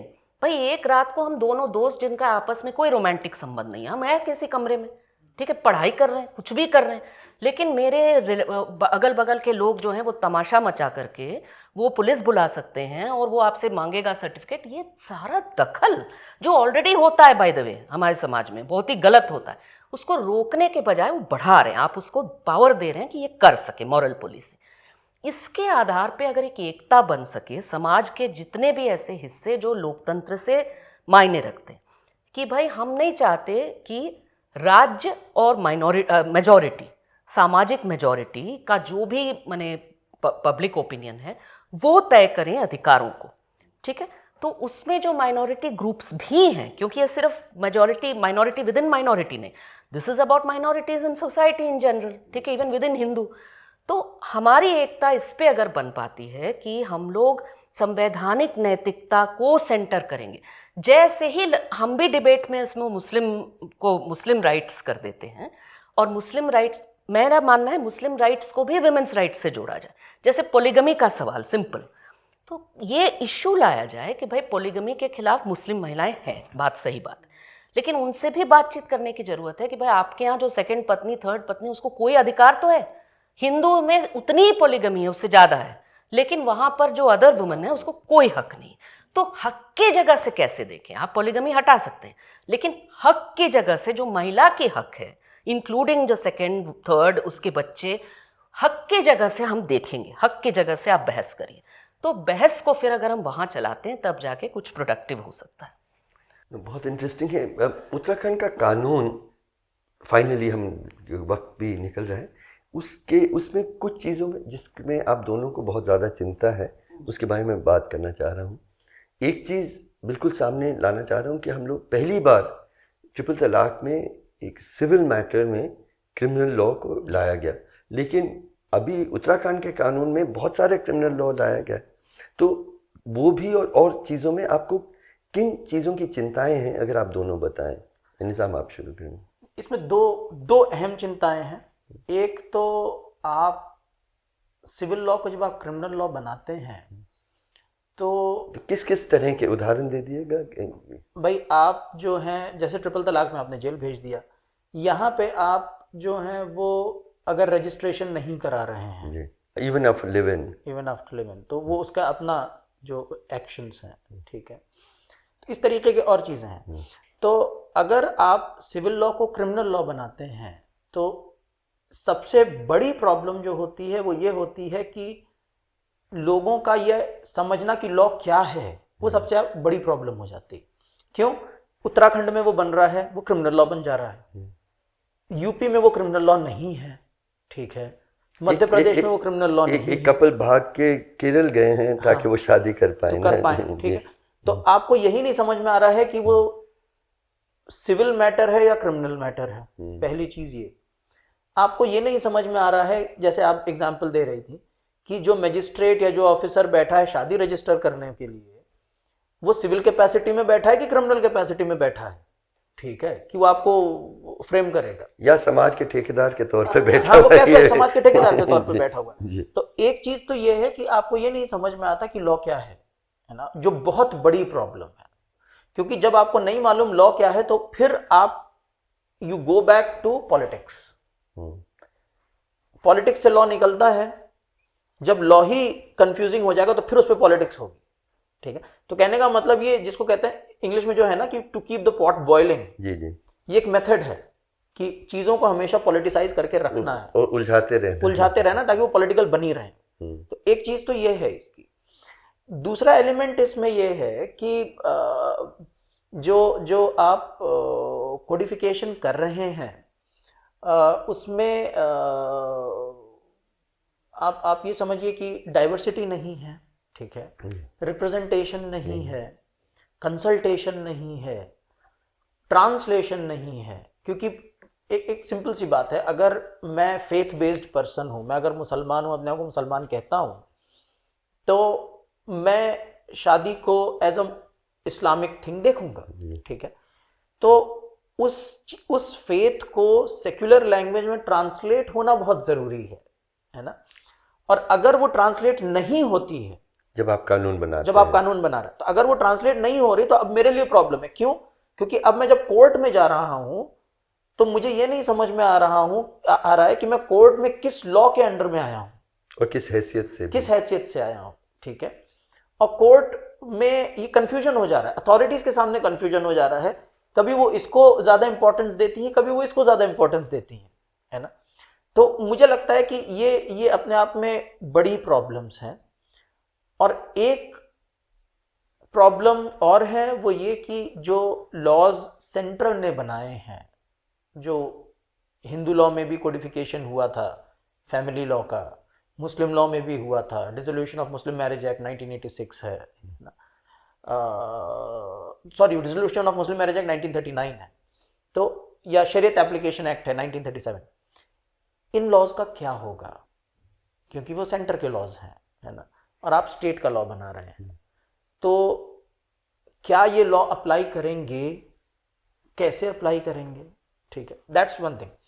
दूसरी चीज, यूनिफॉर्मिटी जो उत्तराखंड में हुई है, कोई जरूरी नहीं कि अगर यूपी में बनाया जाए तो यूपी में भी वही यूनिफॉर्मिटी आप बनाएंगे, ठीक है, क्योंकि यहाँ की डायनेमिक्स अलग होगी। तो अब वो यूनिफॉर्मिटी ही डाइवर्सिटी क्रिएट कर दे रही है। आपके पास डाइवर्स टाइप ऑफ यूनिफॉर्मिटी हो जाएगी। ये चीज हो जाए। भाई एमपी की यूनिफॉर्मिटी अलग होगी। तो आप जो कह रहे हैं कि भाई मैं सेंट्रल लॉ नहीं बना पा रहा है, स्टेट को आप जब दे रहे हैं ना, तो स्टेट भी ऐसे ऐसे लॉज बनाएगा जो चीजों को कॉम्प्लिकेट कर देंगे। जो आपने एग्जांपल दिया कि भाई लोग भाग के केरला गए, उत्तराखंड का यूसीसी है, वो लोग वहां से भाग के जब यूपी में आएंगे तो अब सवाल ये होगा कि कौन सा यूनिफॉर्म लॉ लगेगा, ठीक है। यहां से लोग वहां जाएंगे तो पता ही चलेगा कि भाई डिवोर्स कैसे होगा, और एक प्रदेश का होगा, एक दूसरे प्रदेश का होगा। तो ये अपने आप में बहुत ज्यादा कॉम्प्लेक्सिटी है। तो ये यूनिफॉर्मिटी नहीं है हर तरह। एक तो कम्युनिटी बेस्ड यूनिफॉर्मिटी नहीं है, स्टेट बेस्ड यूनिफॉर्मिटी नहीं है, और जो सेंटर के लॉज हैं वो चलेंगे या नहीं चलेंगे, वहाँ पे आपने कन्फ्यूजन क्रिएट कर दिया है। तो मुझे ये जैसे मैंने कहा ना, to keep the pot boiling वाली चीज़ लगती है। इसमें लॉ का इंटेंशन नहीं है, चीज़ों को पॉलिटिसाइज करके रखने वाला इंटेंशन है। तो आपने जो कहा वो इतना इंटरेस्टिंग है। मुझे इसमें दो चीज़ें लगी। एक तो ये जो रजिस्ट्रेशन वाली बात, जो मैंने देखा है कि बहुत सारे बहुत ही मतलब वैसे डेमोक्रेटिक माइंडेड लोग जो महिला अधिकार मानते हैं, वो बहुत बार मुझसे कहते हैं कि भाई रजिस्ट्रेशन को कंपलसरी करिए। तो मैं उसमें ये बार बार याद दिलाती हूँ, जो मैंने नागरिकता के मामले में भी बहुत सारे मित्रों को याद दिलाना पड़ा उस समय, कि भाई ये राज्य है ना। रजिस्ट्रेशन भाई ऐसा तो नहीं है कि हम जाएंगे और मेरा अधिकार है कि वो रजिस्टर करें। रजिस्ट्रेशन मतलब आप जो कर रहे हैं उसको मान्यता होगी कि नहीं, आपको हक होगा कि नहीं, ये सरकार वो तय सरकार तय करेगी। मेरी नागरिकता सरकार तय करेगी। उसमें सस्पिशियस, जैसे नागरिकता पे सस्पिशियस, वैसे इस पे सस्पिशियस लगाने का अधिकार हो जाएगा। ये अधिकार हम राज्य को न दें। भाई हमारा ये होना चाहिए कि मेरे अधिकार को राज्य माने, इसके लिए हमको कानून चाहिए। कानून हमको राज्य द्वारा किसी भी कम्युनिटी को डांटने डपटने का थोड़ी मामला है हक अधिकार को राज्य बचाएं। इस लिहाज से जब हम देखते हैं तो आपने जो कहा कि मल्टीपल, बिल्कुल पॉसिबल है। जैसे ही आप भाई मानो बीफ के, ये भाई जो पार्टी राजनीति करती है बीफ बान के आधार पे, वो कुछ राज्यों में उसको ताकत है जहाँ पे बीफ खाते हैं लोग, वहाँ कुछ नहीं बोलती।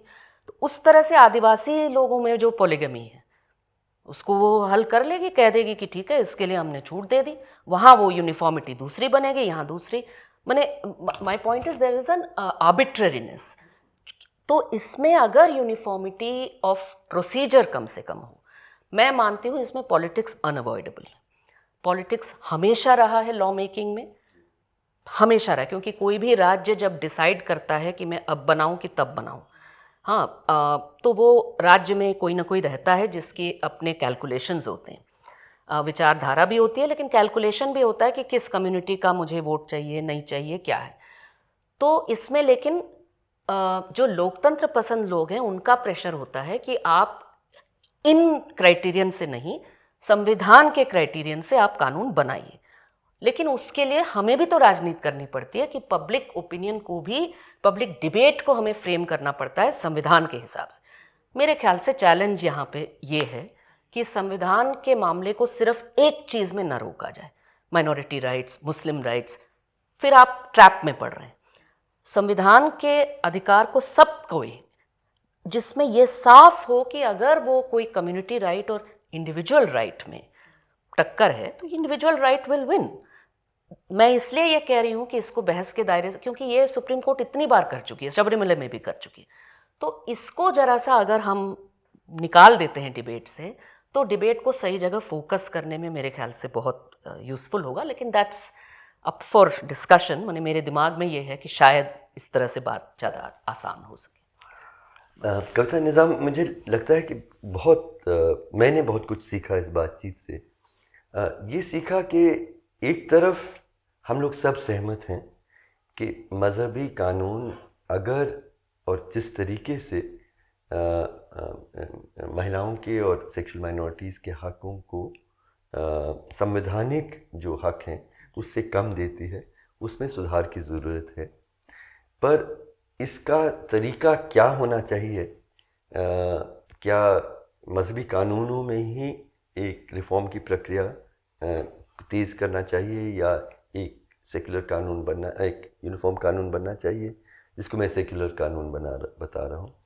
ये भी सवाल कि वो सब पे ज़बरदस्ती लागू होना चाहिए या एक वॉलंटरी एक्सेस, अगर मैं चाहूँ तो मैं वहाँ जा सकती हूँ, यहाँ चाहूँ तो यहाँ जा सकता हूँ, ये भी सवाल।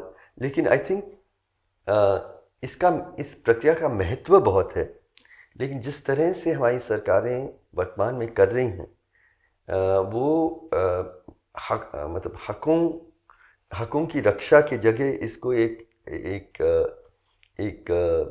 सांप्रदायिक एजेंडा का एक हिस्सा जब बना रही हैं। और ये एक ऐसा कानून, मतलब हम लोग जो परिवारों में रहते हैं, बहुत कम लोग हैं जो परिवारों के बाहर, रिश्तों के बाहर रहते हैं, हम सबको ये कानून प्रभावित करेगा। बिल्कुल। हर तरह से।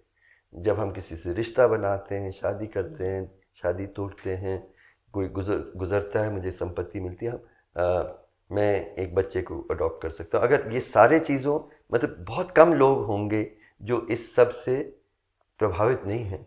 आप इसमें इतना बदलाव ला रहे हैं, और हम प्रक्रिया की ही बात एक सद्भावना से, अगर सरकार कहती है कि हम महिला हक को बढ़ाने के लिए संवैधानिक नैतिकता के अनुरूप ये सारे प्रभावित हों, हम लोग सब मिल बैठ के एक ऑलमोस्ट एक नया संविधान सभा टाइप बना के इस पे बातचीत करें, तो हम कहीं और पहुंचते। पर मेरे ख्याल में काफ़ी कुछ समझ में आया है। मैं फिर भी राजकुमारी अमृत कौर और हंसा मेहता ने जो संविधान सभा में ये कहा था कि अंत में एक महिला होने के नाते मुझे अपने जीवन साथी तय करने का हक मेरा फंडामेंटल राइट होना चाहिए। अगर हम उसको केंद्र में रखें और फिर यूसीसी की बात या उसके विकल्पों की बात करें, मैं अनुरोध करूंगा कि इस बातचीत को ख़त्म करते हुए, अगर आप देश के प्रधानमंत्री होते, और काश होते, तो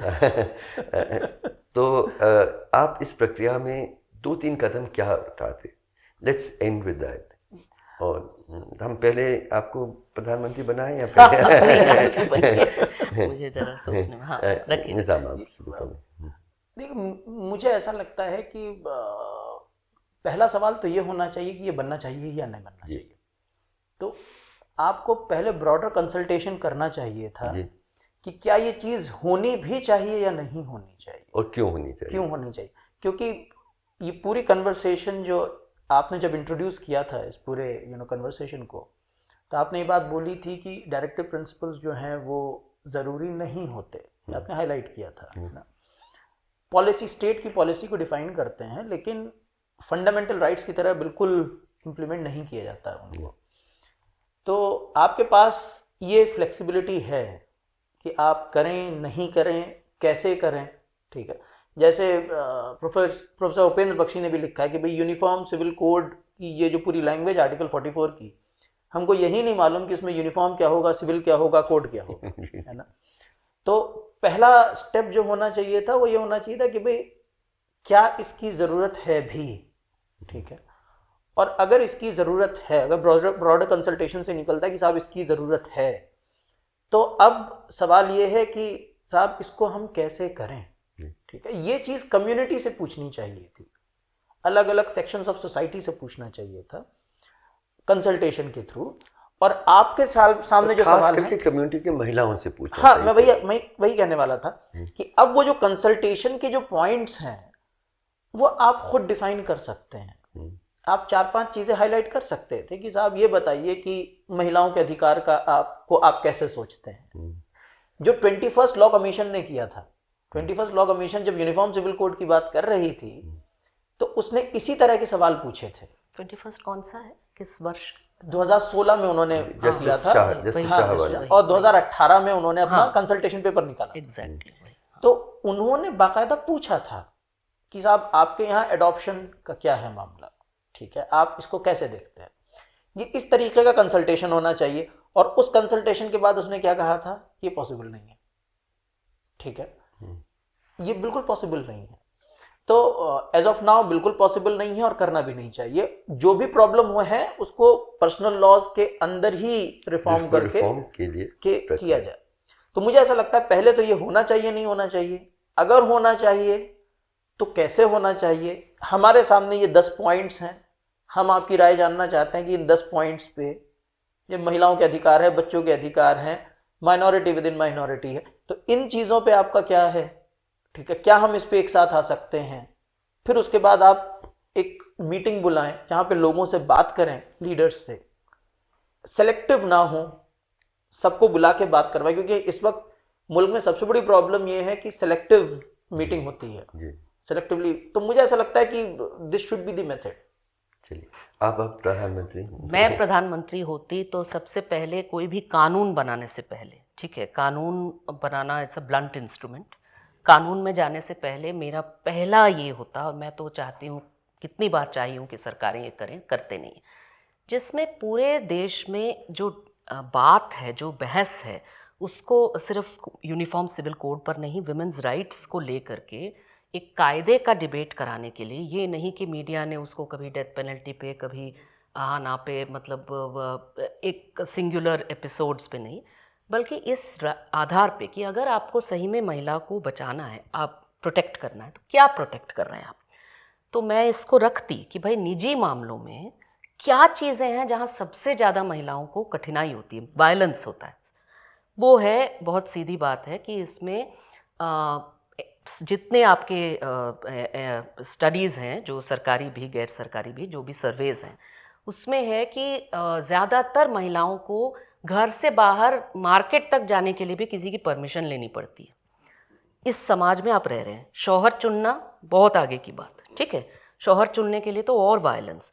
और हमारे यहाँ रेप केसेस जो हैं, जिसको लेकर के फटाफट मीडिया में आता है कि इतने इतने मिनटों में इतने रेप होते हैं, स्टैटिस्टिक्स को थोड़ा कॉन्टेक्स्ट में रखिए। वो जो संख्या आप देख रहे हैं उसमें ढेर सारे रेप नहीं हैं जो एक्चुअली रेप्स हैं, लेकिन इसमें से 40% केस फॉल्स केस हैं। फॉल्स किस आधार पे? इसलिए नहीं कि किसी ने फॉल्स, महिला ने आरोप लगा दिया, फॉल्स इसलिए कि ये एलोपमेंट्स हैं, प्यार करके लोग भागे हैं, और उसमें लड़की के जो माँ बाप हैं और समुदाय है और ये वो लोग जो है, रेप का केस, किडनैपिंग का केस, यहाँ तक कि गुजरात में एक मामला था जिसमें पति पत्नी दोनों को अरेस्ट कर लिया। पत्नी से कहा गया तुम अपनी किडनैपिंग में तुम जो है वो अकम्प्लिस हो, ठीक है। तो ये जो हालत है, इस पे हम बहस कराते और यहाँ पर बातचीत कराते कि भाई पहले तो समाज ये माने कि पसंद नापसंद तुम्हें अच्छा न लगे, लेकिन कानून इस पे और संविधान इस पे एकमात्र है कि आपको मानना पड़ेगा, आप इसे रोक नहीं सकते, और इसे सब माने। यहाँ पर जो प्रेशर है, मॉरल, संवैधानिक नैतिकता का प्रेशर, वो सभी कम्युनिटीज़ पे एक साथ पड़ेगा कि भाई you don't like it but you have to respect it because this is the law and this is the constitution. उसके आधार पे फिर आप जो भी कोड बनाने जाएंगे, कोड बनाएं या ना बनाएं, कोड बनाने से डिफ़िकल्टी आएगी या सही होगा कि गलत होगा, वो एक बहस उसके बाद शुरू हो सकती है। लेकिन पहले आप क्या चीज़ माने रखना चाहते हैं पर्सनल लाइव्स में लोगों के, आप क्या एम्पावरमेंट लाना चाहते हैं, पहले उस पर क्लैरिटी हो। ये हम जरूर करते हैं। निकाश इस तरह की समझदारी हमारे शासकों में आती, जिस दौर से हम गुजर रहे हैं, बिल्कुल विपरीत कानून का और सत्ता का जो इस्तेमाल है, वो एक ideological battle against particular community, particular way of life, उस तरह से हम देख रहे हैं। लेकिन फिर भी अंत में मैं यही कहना चाह रहा हूँ कि इसमें कोई संदेह नहीं है कि हम लोगों को अपने पर्सनल लॉज में, अलग अलग मज़हब के पर्सनल लॉज में सुधार की ज़रूरत है। सुधार समाज के अंदर से निकलनी चाहिए, और महिला हक की सुरक्षा, जो सेक्सुअल माइनॉरिटीज़ के हकों की सुरक्षा, ये सुनिश्चित करना, ये एक काम है, और ये काम शायद नहीं हुआ है, जिसके कारण से वर्तमान सरकार को ये जगह मिली है। तो हम लोगों को जो सरकार कर रही है वो बिल्कुल ही गलत है। उसके जो मकसद है वो संवैधानिक मूल्यों का बढ़ावा नहीं है, बल्कि अपनी आइडियोलॉजी को आगे बढ़ाने की है। लेकिन इसका ये मतलब नहीं है कि महिला हकों के लिए हम लोगों को और सुधार की ज़रूरत है।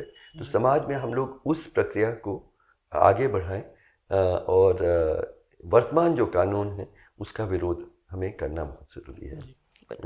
शुक्रिया। सहमत।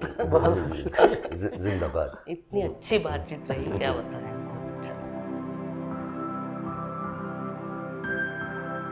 ये दाग दाग उजाला, ये शब कसीदा सहर, वो इंतजार था जिसका, ये वो सहर तो नहीं।